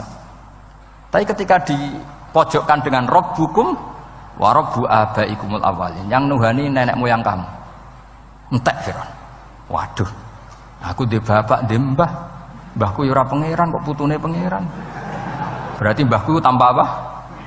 Pangeran. Wah ribet iki. Penjara Musa. Jadi emosi dia karena sudah enggak bisa debat gitu. Jadi semua nabi itu ciri khasnya itu punya kemampuan argumentatif. Makanya nabi itu harus fatona, harus punya kecerdasan. Dan itu juga yang dilakukan Quran ketika nafyu uluhiyati ghairillah, ketika menafikan bahwa selain Allah itu pasti tidak Tuhan. Ya tadi, kalau Allah itu punya pesaing sebagai Tuhan, ya namanya Tuhan, reputasinya ya aruni madza khalaqu minal ardi am lahum syirkun fis samawati. Mungkin kalau orang-orang tajwid hanya nekuni fis samawati tuni, itu fis samawati tuni, itu kan urusan tajwid ya. Tapi kalau kita yang ahlul makna itu nekuninya, kalau merasa Tuhan itu mbok ya punya reputasi. Di antara reputasinya itu ikut menciptakan langit dan bumi. Nah dengan demikian namanya bayinah. Bayinah itu kebenaran yang ketok welo-welo. Sehingga orang kafir itu tidak bisa berbantah-bantahan lagi. Nah, ini disebut lam yakunil ladzina kafaru min ahlil kitab wal musyrikina munfakina hatta ta'tiyahumul bayinah. Bayinah itu siapa? Rasulun minallah yatlu suhufam mutahharah. Makanya orang kafir dulu itu matur nuwun tenan mbek Islam. Mergo qad ja'atkum bayyinatum mir rabbikum. Bayinah itu harus ada. Makanya kita sekarang harus sesering mungkin bikin bayinah. Misalnya begini, saya ini kan kiai. Kiai itu kan untuk menunjukkan bahwa yang paling membahagiakan itu sholat. Ya tersiksa kita itu kita kalau tidak sholat, kita tidak sholat. Ono kiai kok tersiksa radhi duwe, itu rapati kiai. Mergo berarti orang dadekno sholat itu himmah. Nah caranya gimana? Kita latih. Kita latih misalnya begini, sampean tak latih, nak sampean ora paham berarti ra kiai. Kudu paham. Nak paham berarti wis kiai. Suatu saat nanti kita di mahsyar itu kan perilaku kita disuting Allah, direkam. Video kamu itu direkam. Pas direkam kowe muni duit untuk duit girang. Untuk bojo girang, untuk yang duniawi itu girang. Bareng bar salat biasa-biasa wae. Terus kita takoki pangeran, jongke bar salat biasa wae, bareng untuk duit kok girang. Penting di duit mbek salat. Mau sini-sini wong, misalnya ketemu pangeran ngoten kan di sini-sini wong. Beda dengan Rasulullah. Rasulullah itu anggar radi sumpek nonton mloko ngator ngidul ngaron ngidul. Sampai ngendikan arifna ya Bilal, tolong saya kasih istirahat ya Bilal. Ketika Bilal datang ngetuk pintu, ya Rasulullah as-sholat, Nabi terus sempurna karena mau ketemu kekasihnya. Makanya ngendikan wa qurratu aini fis shalah, sempurna. Jenenge fis shalah itu sempurna. Saya berkali-kali ngaji bilang karena kenangan terbaik kita ketika ning donya yo tahu sholat. Jadi nak disoteng pangeran, sampeyan ketemu pangeran kan pantes. Ning donya tahu sholat, tahu sujud kan keren. Nah, hal-hal seperti ini tuh harus dijelaskan. Sayyid Zainal Abidin itu nak sholat itu aslinya mau kepengen 2 rakaat, sholat sunat mau kepengen 2 rakaat. Tapi setelah sholat itu dia merasa ya Allah, matur nuwun jenengan kasih rezeki sholat, sehingga terus sholat lagi sebagai syukur diberi sholat 2 rakaat. Saking syukurnya sholat lagi itu gak tahu akhirnya setiap hari itu 1000 rakaat. Dan itu dilakukan dengan keasikan yang luar biasa. Karena terus isin, aku jagungan mbek konco sak jame betah, jagungan mbek apa 8 menit entuk 20 rakaat itu isin nak. Itu ya duwe isin maksudnya ya. Iki cerita wong duwe isin, nek sing mboten nggih monggo lah niki pilihan, niki cerita mawon. Sampeyan aja takok, lha Gus wae iso nglakoni itu ora, gak sopan takok kiai, paham. Itu cerita mawon. Tapi saya bisa bayangkan perasaannya orang-orang soleh. Wong nak duwe isin itu jagungan mbek kanca wae asik. Padahal kanca iki ra jelas prospeke, cara dunya ya ora jelas, akhirat ya ora jelas. Lho iki jagungan mbek Allah kok kesusu, ini makhluk model apa kan? Hamba model apa? Lho Kanjeng Nabi itu sampeyan tak critani. Garwa paling disenengi Sayyidah Aisyah. Wayu prawan. Siddiqah gelare. Lha niku Sayyidah Aisyah saking kepingine dikumpuli Nabi niku nak Nabi salat malam niku turu ning ngarepe. Ya turu ning ngarep. Nabi ku mboten gaya kok sampeyan dinggon salat khusus mboten nggih salate nggih tenggene gen sarine. Masane kan kadang kaji-kaji sugih ana ruang salat. Ana sajadahe, ana tasbih komedi.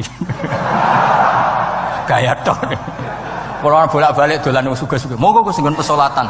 Wah iso ambu malaikat blas gak ana yakin. Gaya tok wis. Aku elek-elek yo gawa Quran mambu lah, ana malaikat ora mambu lah. Potongane wis blas. Nabi ku mboten nggih sederhana sing didamel qiyamul lail nggih sing teng kamare Sayyidah Aisyah niku. Niku Sayyidah Aisyah jarak tulu Malang. Lha niku yo ora dibeda mek Nabi nek pun kepengin salat nggih salat mawon. Nak pas qiyam niku pas berdiri Sayyidah Aisyah ndelojor. Jebule salate diterusno, pas Nabi badhe sujud, akhirnya kakinya ditekuk. Ngekeki ruang Nabi sujud. Akhirnya kenangannya Sayyidah Aisyah, akhirnya Nabi bilang ke saya, dari ini ata'abbadu li Rabbi, aku keizin. Aku tak asik mbek pangeran. Fataraktu hawa ya li hawahu. Gelem ra gelem aku ngalahno kepenginku dikumpuli Nabi mergo demi senenge Nabi mbek pangeran. Iso sampean niku tahajud ngenteni nenengan mbek bojo. Wong bojo elek kok ninggalo tahajud iki. Ah, amit tenan jelas. Dan ini anak bojone ayu malah ra tau napa? Tahajud. Wis musibah tenan iki, wis musibah. Nabi ku garwane ayu, Aisyah. Lho niku mboten pas teng Sauda, lho pas teng Aisyah. Lho niku sing nyekseni nak Kanjeng Nabi jumenteng nganti mlentoh niku Aisyah. Dia agak tau mikir kok Aisyah. Lho jajal ke bojo ayu, kok bergak tahajud. Pas rukun lho ya, nak ra rukun agak tunggale, pas rukun. Lagi agak tau mikir wong ning Sayyidah Aisyah pas rukun qiyamul lail nganti swaromat qadamahu nganti melentok. Ketika dijawab, bukankah engkau sudah dimaafkan mata qaddama min dzambika mata akhir? Jawab Nabi, afala akunu abdan syakur. Kayak apa? Karena tadi ketika Nabi sholat tuh asik. Siapa yang bisa menandingi keasikan seorang hamba dengan kekasihnya, yaitu Allah Ta'ala. Dan itu yang ditiru dzurriyyah-dzurriyyahnya kayak Sayyid Ali Zainal Abidin. Kan sekali sholat itu asik. Makanya ada wali ditanya, kamu masuk surga, Gusti wonten sholat mboten teng swarga. Nak mboten saduk mboten usah jare. Nak kowe mlebu swarga seneng kan hore ra usah subuh kan. Mulane potongane ku angel mlebu swarga. Karena tadi kepen mlebu swarga ben bebas subuh, bebas Jumatan. Berarti selama ini kamu ngambut syariat itu problem, napa? Masalah ya, berarti ngambut syariat itu masalah. Ning donya haram nyabu, sebayangno ning swarga ape napa? Nyabu. Mergo ana wa khamril lazzatil lisyaribin la fiya ghulu wa lahum anha yunsaf. Jadi orang-orang baik itu ukurannya itu, makanya saya bilang mungkin kita ndak ikhlas secara hati. Karena hati kita ya taqallab molak malik.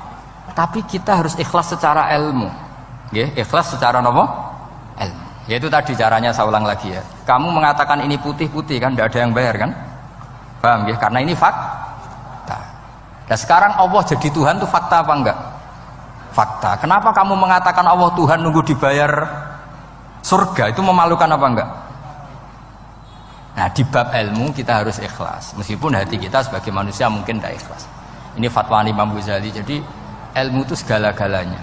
Makanya disebut fa'lam annahu la ilaha illallah. Bukan fas'ur. Fas'ur itu rasakan kalau Allah itu Tuhan, enggak, tapi fa'lam. Karena kalau rasa itu kan tawakal tok, orang mergawe ora di duit. Padahal pokoknya rasa itu kadang ya umat tawakal ya, kabeh ku pangeran. Tapi kadang-kadang tawakal tok orang mergawe ya kere. Iya, ujug-ujug muni ngono. Padahal ya Islam, kadang ya tamatan madrasah ngomong ngono.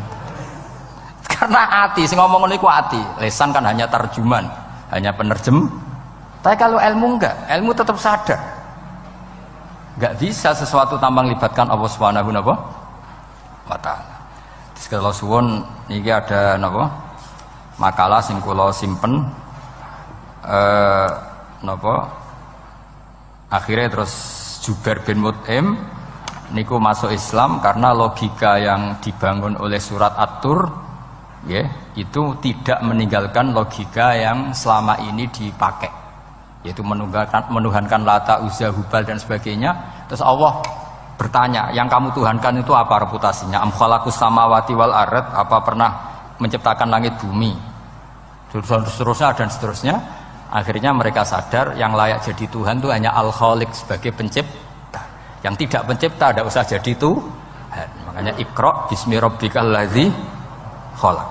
Ya sama ya, Yuhannas u'budu rabbakum. Rabbakum siapa? Alladzi khalaqakum. Jadi syarat pertama jadi Tuhan itu satu, harus berstatus Al-Khaliq sebagai pencipta. Padahal kalau sebagai pencipta pasti selainnya itu nggak mungkin berstatus pencipta. Apalagi pencipta langit bumi, semuanya lahir di bumi.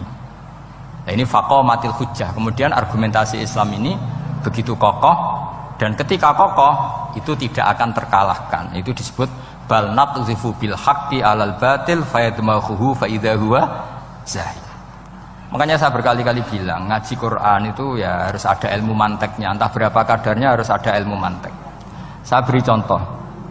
Di Quran itu ada ayat, ya ada ayat yang bunyinya begini. Kebatilan, ya apa? Kebatilan. Itu diistilahkan Quran itu wa ma yubdiul batil wa ma yu'id. Saya ulang lagi. Wa ma yubdiul batil wa ma yu'id. Saya tasrif abda'a yubdi'u, memulai. Wa ma yubdi'u lan ora iso memulai apa al batilu barang batil. Wa ma yu'id lan ora iso kembali. Kebatilan itu tidak bisa memulai dirinya sendiri karena tidak pernah wujud. Kebatilan itu sesuatu yang nggak pernah punya eksistensi sehingga memulai dirinya aja tidak bisa.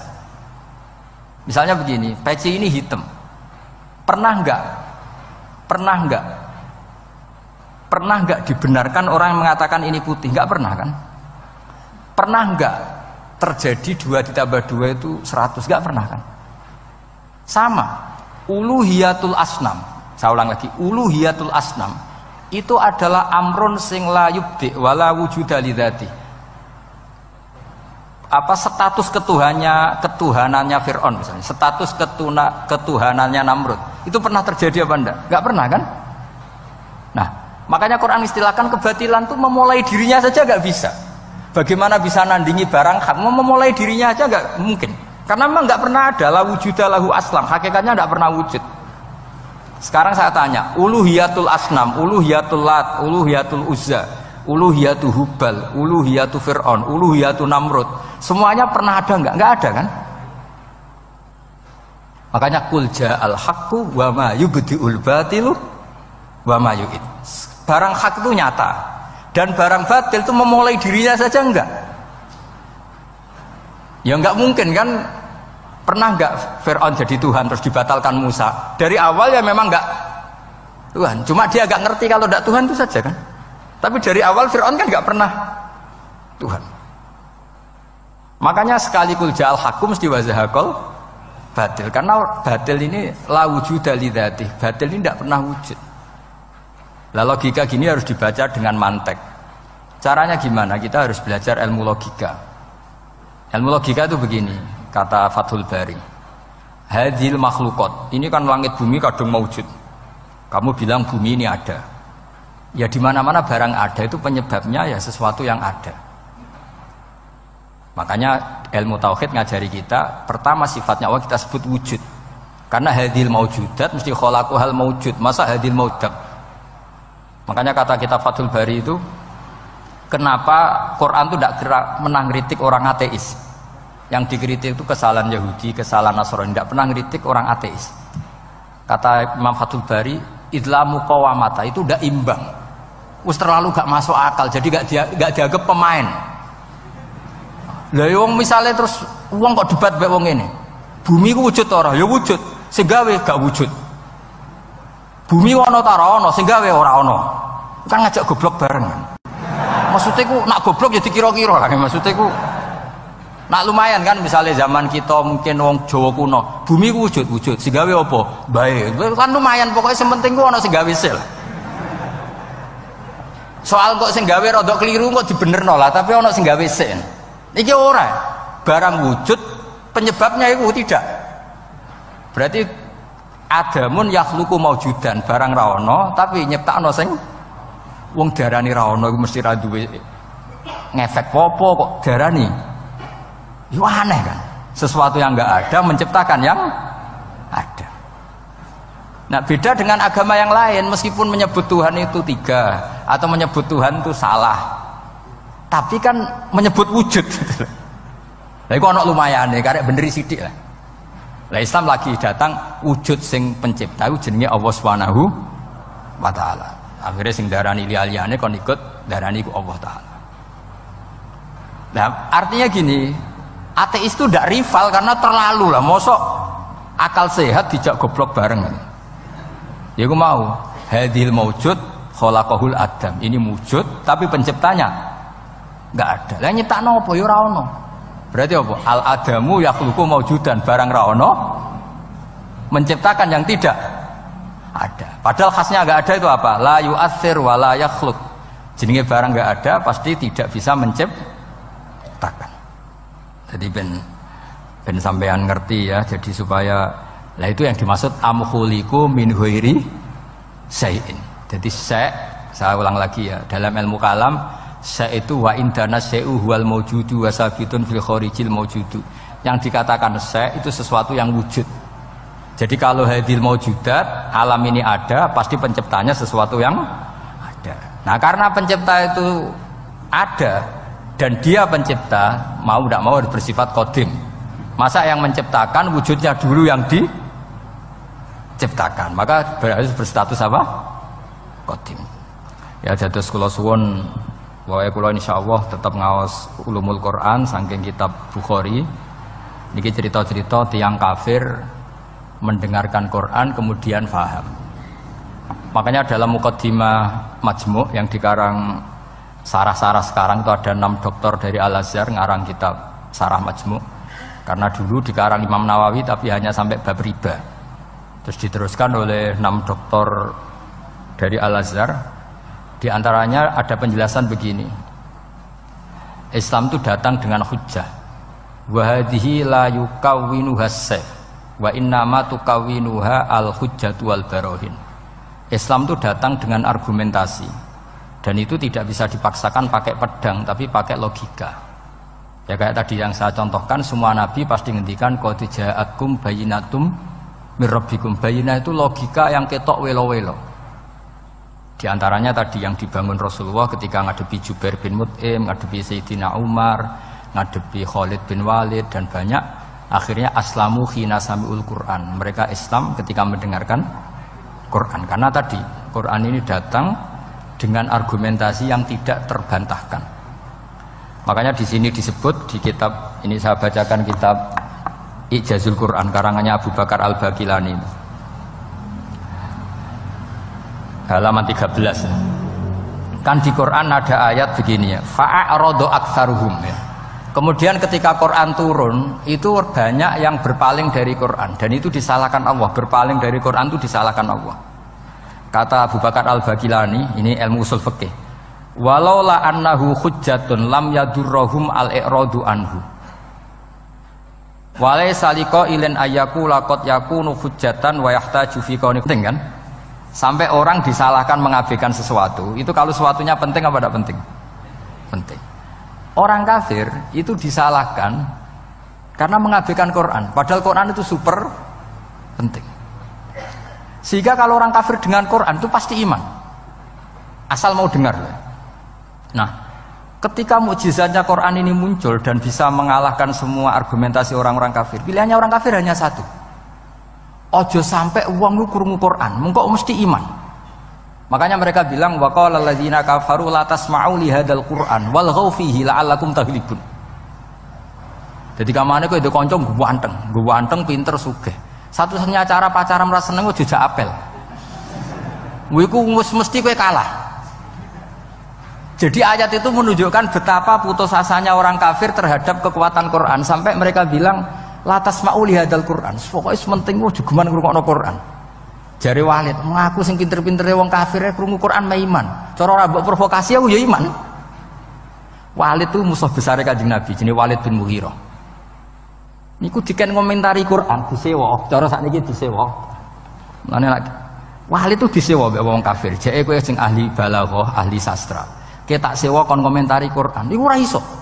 Orang sekarang dalil-dalil wa may yatawallahum minkum fa innahu minhum. Kalau berkawan orang kafir, maka dia menjadi kafir. Itu kan fatal. Semua nabi ya berkawan orang kafir. Karena dakwahnya memang sama orang kafir. Lo coba, andai kan sampean hafal Quran, itu sama teori itu tuh mungkin menyedihkan. Coba istilahnya Quran. Wadhkur akho'at wa ila adin akhawum huda wa ila samuda akhawum. Terus semua umatnya yang kafir disebut akhawum. Akhaw itu artinya apa? Saudara. Mereka ya berkawan sama orang kafir. Makanya butuh analisis fikih untuk maknani wa may yatawallahu minkum fa innahu. Setelah dianalisis fikih, ternyata semua nabi diistilahkan wa ila madyan akhawum syuaiba wa ila adin akhawum huda.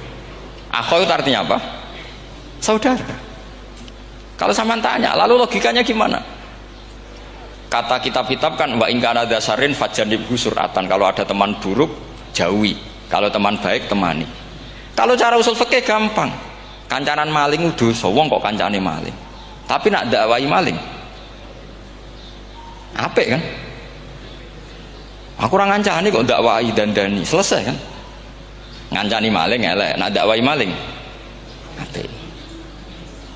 Demenan rodo elek, nak didik apik kan itu seperti itu. Nah, ini penting kalau aturaken. Nah di sini ini makanya NU itu punya sejarah panjang, banyak wali-wali yang jadab, yang coro zahir itu kancanan wong fasik-fasik. Orang syariat bingung, ini wali kok berteman orang fasik. Ya kalau kamu bahasakan teman ya masalah, kalau kamu bahasakan ini binaan. Tidak sama jawab saja, kalau dibahasakan teman masalah nggak masalah kan, tapi kalau dibahasakan itu binaan, selesai kan? Sama, Nabi berkawan orang kafir itu tidak karena berkawan, itu binaan Nabi. Memang Nabi itu jadi Nabi, objeknya adalah mengislamkan orang kafir.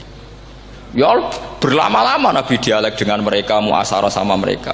Bahkan Nabi diharuskan bersikap baik sama mereka. Itu yang disebut fabima rahmatim minallahi lintalahum walau kunta fadhdhan ghalidhal qalbi lan faddu min hawl. Tapi sekarang itu orang sudah tidak pakai ilmu. Orang-orang radikalisme itu nggak pakai usul fikih. Pokoknya kalau ada ayat terjemahnya gini ya sudah itu jadi madhab. Akhirnya kecelakaan seperti ini. Pokoknya kalau ada ayat faqtulul musyrikina haitsu wajadtumuhum wa khudhuhum wahsuruhum wa'udu lahum kulla marsad. Sudah hafalnya ayat itu saja. Dia tidak mau ngapalkan misalnya qatilul ladzina yuqatilunakum. Ada ayat lagi wa akhrijuhum ya min haitsu akhrajukum. Sehingga ulama kita membagi kafir itu ada harbi, kita musuhi, ada zimmi, ada muahad, ada musta'man. Itu ulama karena tahu tidak semua orang kafir itu harbi, tidak semuanya zimmi, tidak semuanya muahad, tidak semuanya musta'man. Kalau harbi oke, kita perang, kalau zimmi ya kita bina.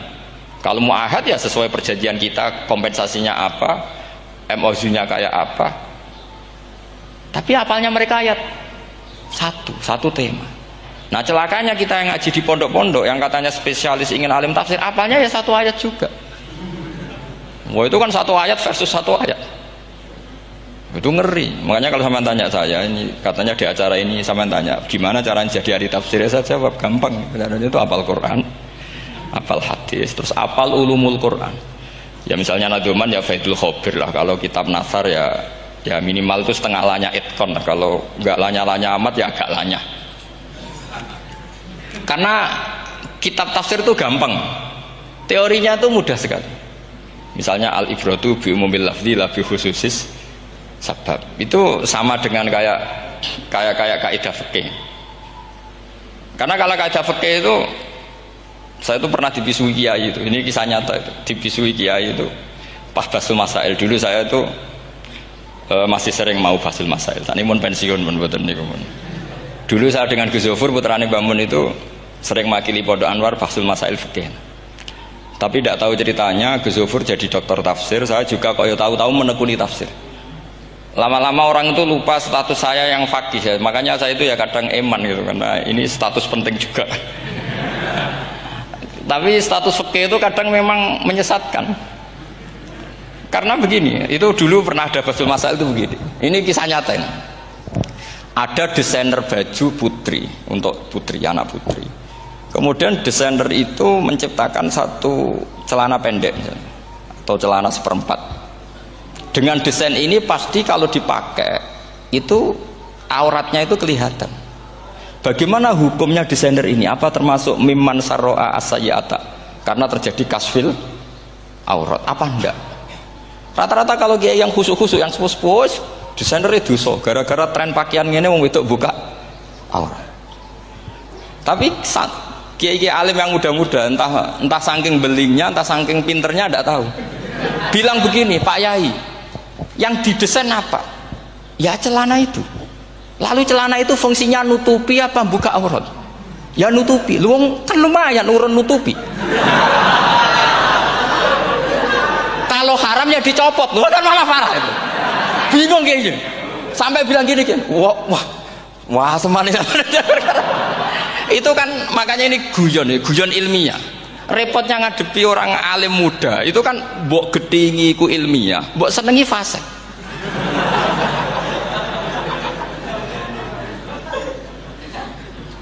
Ketika kiai yang khusyuk tadi tak tanya, kalau desainer katok seprapat, paham gitu? Kau coba yang celana dalam terlalu vulgar itu, paham gitu? Nggak, rok saja lah, rok mini misalnya, rok selutut. Sampean jangan ngeres ya, yang rok selutut misalnya. Rok selutut itu desainernya kena hukum haram enggak? Sampean jawab saja. Oh haram dari kiai sepuh, karena dengan desain itu misalnya lututnya kelihatan. Tapi pertanyaannya kiai muda saya masih ingat betul, saya tanya. Lalu fungsi pakaian itu apa Pak Yai? Fungsi itu kan tetap nutupi sebagian aurat. Kalau Anda haramkan, barang haram itu harus dihilangkan. Nah, itu. Sampai kiai itu setelah acara itu manggil saya.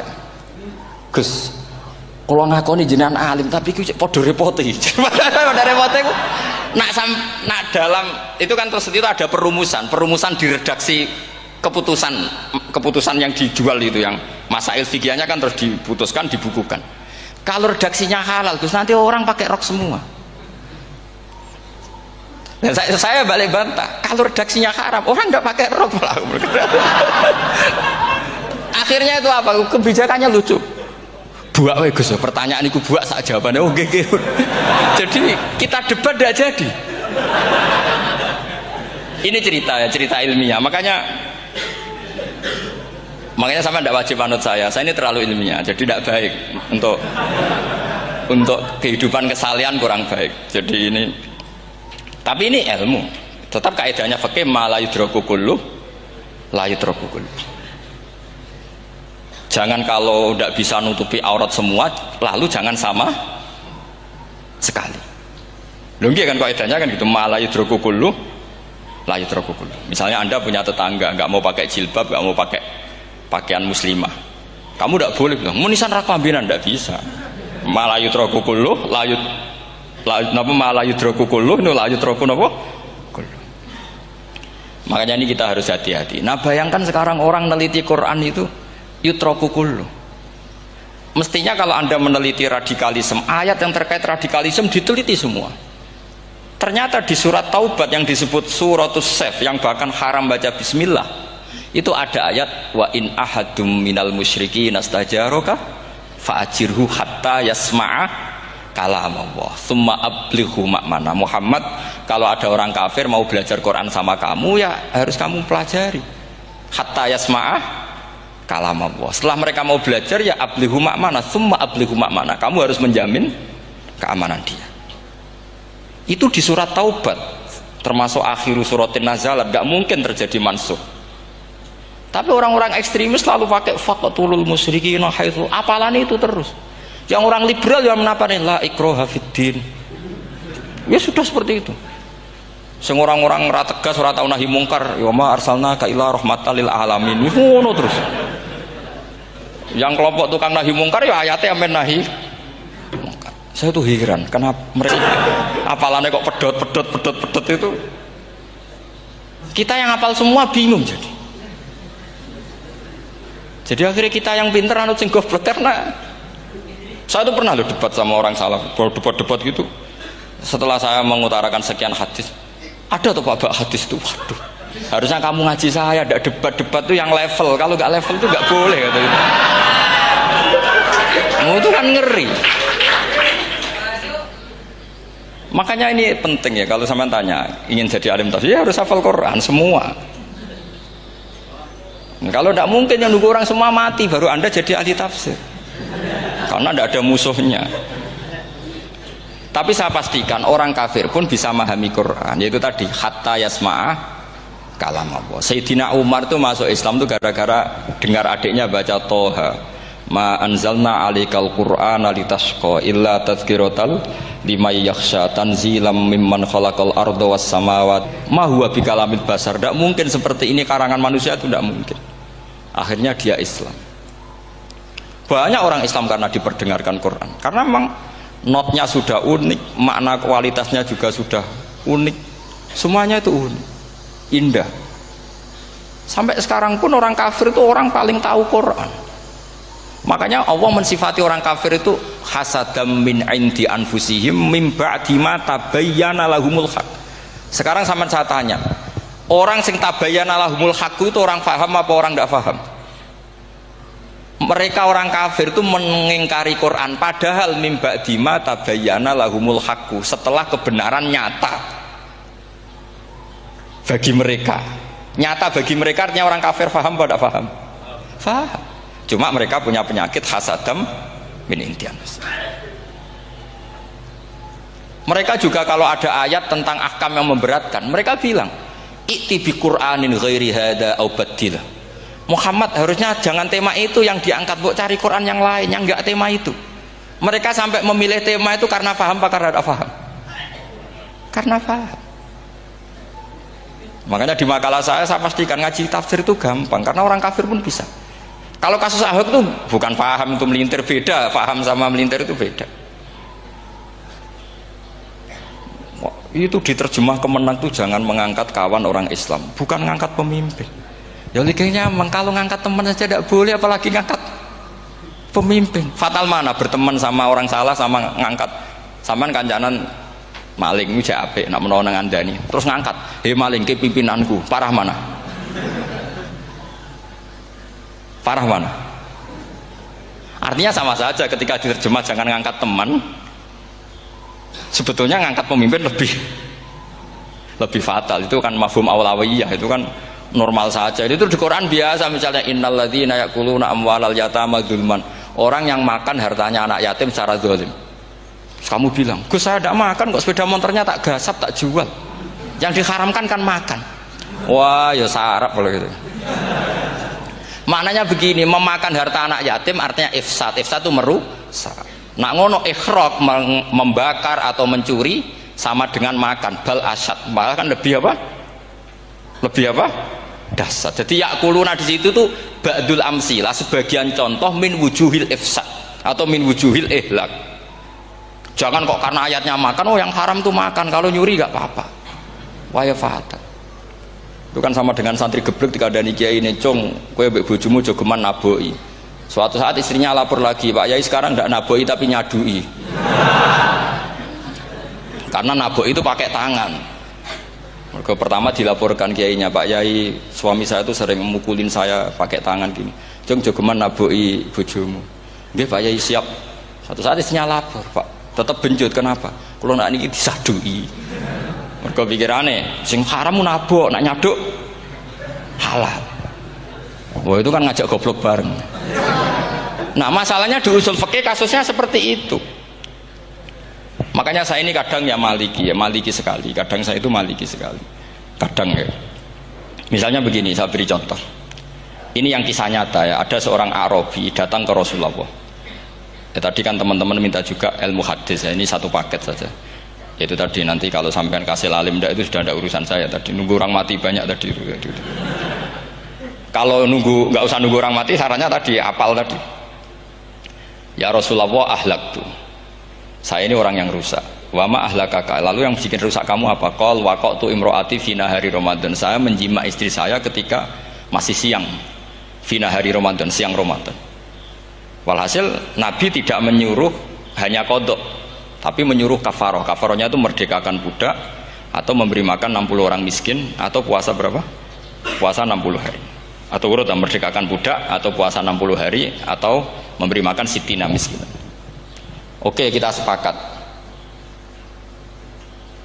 ya, hadis itu sahih dan diulang-ulang oleh ashabus sunan. Oke, riwayatnya agak masalah. Sekarang kita analisis maknanya. Sekarang sampean saya tanya, kalau anda misalnya sekarang jam berapa ini? Misalnya sekarang jam 9 kurang seperempat Ramadan, terus anda rokok atau anda ngopi, kepengen ngopi terus ngopi tanpa udhurun syar'iin, anda hanya wajib qadha apa bayar kafarah? Tidak, sampean jawab. Rata-rata kiai kita, oh mau wajib qadha Gus karena gak jima. Sing seru kafarah itu nak jima. Kan ngombe kopi mbek jima beda. Pertanyaannya tuh lucu, ini naik secara fikih masalah. Masalahnya begini. Jima bojo itu tidak zina. Jima bojo itu zina apa enggak? Enggak. Berarti dengan makan bedanya apa? Sama kan? Sama-sama amrun mubah. Sesuatu yang boleh. Kenapa hukumannya berat? Makanya kata Imam Malik, Ndak itu nilainya. Nilainya adalah hadku hurmati Ramadan bi ghairi udhrin syar'iyyin. Makanya kata Imam Malik, siapapun yang makan fina hari Ramadan, iftar apapun fina hari Ramadan bi ghairi udhrin syar'iyyin, maka hukumnya sama dengan jima fina hari Ramadan. Karena sama-sama ihlak ifsad hurmata Ramadan bi ghairi udhrin syar'iyyin. Lenda ini ilmiah. Kamu udah harus cocok, tapi otak kamu harus percaya. Loh iya kan beda kan. Saya secara nafsu tidak cocok, cek berarti.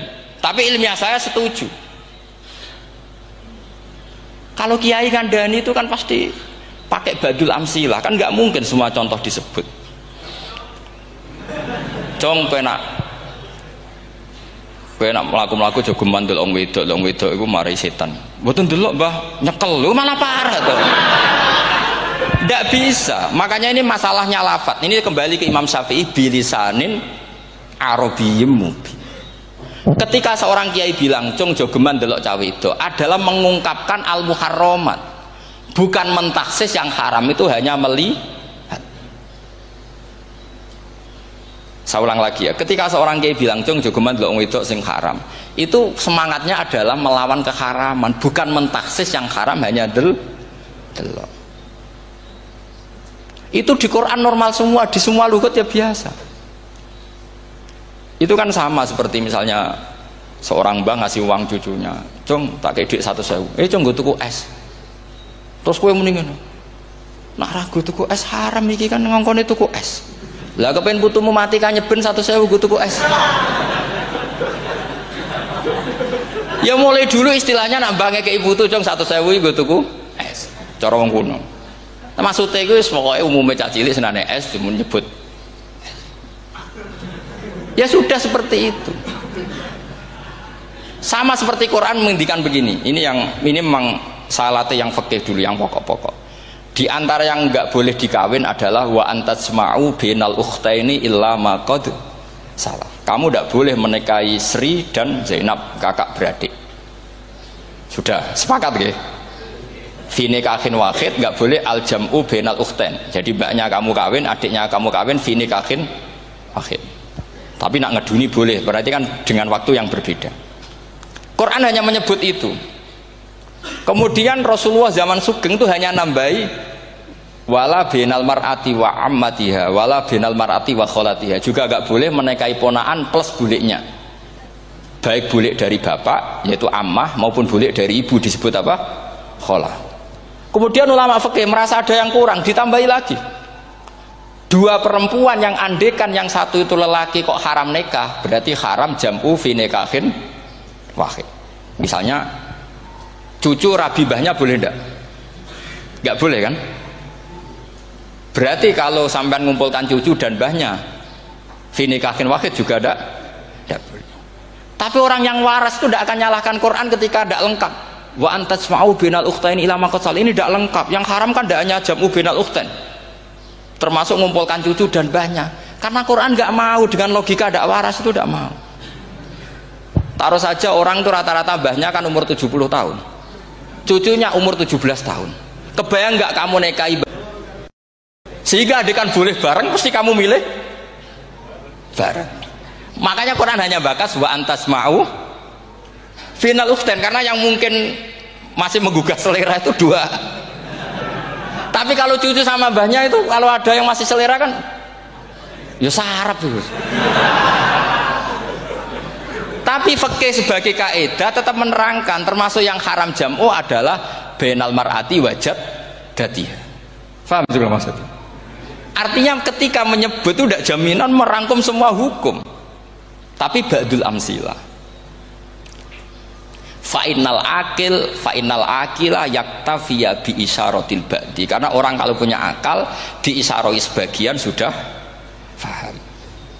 Ini penting kalau aturakan. Jadi ini penting. Nah bayangkan sekarang banyak gerakan-gerakan ahli Quran katanya, tapi nggak memahami ilmu usul fikih.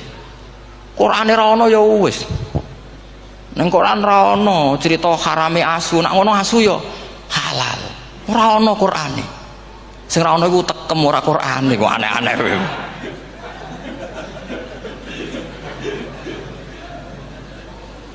Itu kan sama. Terus sampean misalnya tadi jam 09.00 Ramadan tambah udhurin syariyin terus mangan mie rokokan. Itu kan melecehkan Ramadan biguri udhurin syariyin. Karena melecehkan hurmata Ramadan kena sanksi separah itu. Jangan kamu terus bilang, tapi Nabi hanya bilang masalah jima fi nahar Ramadan.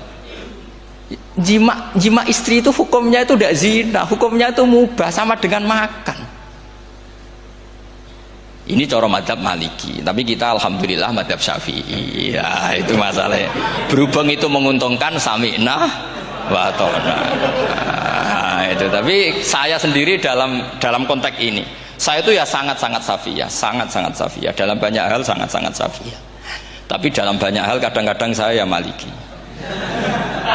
Nah, itu kan kalau sama tanya kenapa gitu, ya hikmahnya baca banyak saja. Karena yang Syafi'i itu ya karena bacanya hanya Syafi'i. Itu bukan fanatik, itu keterbatasan. Jadi itu beda, itu namanya tidak fanatik, itu keterbatasan. Itu beda sekali. Jadi kita harus ngaji yang banyak. Saya itu termasuk utang ya sama Imam Syafi'i itu baca kitab Ar-Risalah. Itu kitab yang kadang satu ulama baca sampai 500 kali. Yaitu Imam Syafi'i itu dalam kitab Risalah itu begini, ini termasuk ulumul Quran yang paling penting. Muqaddimahnya begini. Wan nasu sinfani min awalil amri. Wan nasu sinfani. Ketika Rasulullah datang membawa Quran itu manusia hanya ada dua. Al kuffar sing dari jenis ahli kitab dan kuffar dari jenis yang tidak ahli kitab. Bahkan tidak ada orang Islam zaman itu. Pertama Nabi jadi Nabi itu adakah pendengar yang Muslim? Kan tidak ada. Semuanya ahli kitab. Makanya susah kalau Quran kamu analisis korbannya orang Islam tuh, kata Ibnu Umar tuh lucu. Dulu tuh mukhatabnya tuh orang kafir, jelas kuliah ayyuhal kafir. Ya ayuhan nasu ubudu rabbakum alladzi khalaqakum. Jelas orang kafir. Karena orang Islam nggak mungkin dikhatabi ubudu rabbakum. Makanya Imam Suyuti kalau nafsir itu ngeper ubudu rabbakum wahiduhu. Tapi kalau mukhatabnya orang Islam, dawimu alal ibadah atau dawimu alat tauhid. Karena dia tahu kalau mukhatabnya orang kafir, ubudu ya masih wahidu. Kalau sudah Islam kok dikhitabi ubudu, mudawamah alal ibadah. Itu saking alimnya Imam Suyuti. Ini saya teruskan. Kalau mukhatabnya itu orang kafir ahli kitab, itu kemungkinannya ya dua cara mereaksi Quran. Yaitu disebut lam yakunil ladzina kafaru min ahlil kitabi wal musyrikina munfakina hatta ta'tiyahumul. Jadi lam yakunil ladzina kafaru, jelas kafaru itu umum. Kemudian ditafsir kafaru itu ada yang min ahlil kitabi, berarti kafaru yang jenis Yahudi Nasrani. Ada kafaru yang min ahlil kitabi wal musyrikin, kafaru yang jenis musyrikin, yaitu kafir Mekah. Karena cara kaidah nahwu al-atfu yaqtadi taghayyur, kalau ada ataf pasti konteksnya beda. Ja'a Zaidun wa Amrun, berarti Zaid ada Amar, Amar ya tidak Bakar. Karena Ja'a Zaidun wa Amrun wa Bakrun, pasti orang ini berbeda. Tidak boleh orang yang sama kamu pakai ataf. Ini sudah clear ya ini ya. Kemudian cara pandang mereka ya beda. Ketika Rasulullah mengajak tauhid, itu ahli kitab tidak masalah. Memang harusnya Tuhan itu satu, tidak masalah bagi ahli kitab. Problem bagi ahli kitab adalah Muhammad itu nabi. Itu kita nggak suka. Kalau Tuhan satu oke, tapi kalau Muhammad nabi tidak oke. Kita bisa jadi nabi, kata mereka, karena mereka merasa nasabnya sampai Ibrahim. Sementara zaman itu mereka sanksi Muhammad itu nasabnya konti, gak jelas. Ini penting kalau aturakan. Sehingga dalam konteks ini Allah menjawab ahli kitab dulu. Ini itu disebut Muhammad itu nasabnya jelas. Ini itu fihi ayatum bayinatum maqamu Ibrahim. Ini saya dengarin. Ibrahim itu jelas pernah ke Mekah. Bukti Ibrahim pernah ke Mekah adalah jejak kaki Ibrahim di makam apa? Makam mereka, artinya buatan kuburan, buatan jejak kaki Ibrahim ketika bangun Ka'bah. Fihi ayatum bayinatum maqamu Ibrahim. Pun. Kalau Ibrahim pernah di Mekah, artinya beliau pernah nikah di Mekah. Paling tidak punya dzurriyyah di Mekah. Ini gua Ismail dibawa ke Mekah. Jelas ayatnya wa idh yarfa'u Ibrahimul qawaida minal baiti wa Ismail. Ini dengarin ya. Sebab itu saking alimnya berjanji itu beliau tahu betul masalah utama Rasulullah Muhammad adalah disangsikan nasabnya. Sebab itu kitab berjanji pertama cerita setelah dia alhamdulillah macam-macam awalu ma'anab tadi saat terus dia bilang wa ba'du fa'akul huwa Muhammad bin Abdillah bin Abdil Muttalib. Sak terus ya wabak dua Muhammad bin Abdullah bin bagi mereka loh, bagi mereka yang kafir. Terus beliau ngendikan ditutup wa adnanu bila raibin inda dawil ulumin nasabiyah ila dhabihi Ismail nisbatuhu wa mun. Jelas saya Adnan itu pasti puter cucu-cucunya Nabi Ismail. Karena orang Yahudi yang di soal Muhammad itu, kamu itu siapa? Kok tahu-tahu Nabi? Kamu orang Arab. Orang Arab itu tidak pernah ada Nabi. Yang Nabi itu normalnya orang Israel, yaitu turunan Yahudi, karena Yahuda bin Yakub bin Ishak bin Ibrahim. Akhirnya Allah membuktikan fihi ayatum bayyinatum maqami. Bukti kalau Ibrahim pernah di Mekah adalah jejak kakinya di Mekah, itu dekat Ka'bah. Ini jawaban Allah yang tentang ahli kitab, karena sudah jelimet. Ada ilmu ansab, ada ilmu nasab, ada polemik kitab samawi. Kalau kafir Mekah ini goblok-goblok. Ketika Rasulullah pakai teori tauhid, orang kafir Mekah itu saking gobloknya bilang gini, Muhammad, kita ini urusannya banyak, utang kita banyak, kasus saya banyak. Kok Tuhannya satu itu tidak cukup? Yaitu mereka mengatakan aja'alal alihata ilahau wahida inna hadza la syai'un ujab. Bagaimana Tuhan hanya satu? Urusan kita banyak, masalah kita banyak. Tuhan nggak boleh satu, harus banyak. Sejumlah urusan kita. Ada Tuhan BPKB, Tuhan macam-macam lah. Ada Tuhan kredit, Tuhan kas, macam-macam lah. Kan? Sesuai sebanyak urusan kita. Mereka tanya, aja'alal alihata ilahau wahida. Masa Tuhan satu? Inna hadza la syai'un ujab. Ini aneh. Tapi Rasulullah dengan sabarnya. Kalau yang seperti ini Allah menjelaskannya beda dengan yang pertama. Karena tadi orang kafir itu bisa min ahlil kitab, bisa wal musyrikin. Lam yakunil ladzina kafaru min ahlil kitab. Ada yang wal musyrikin.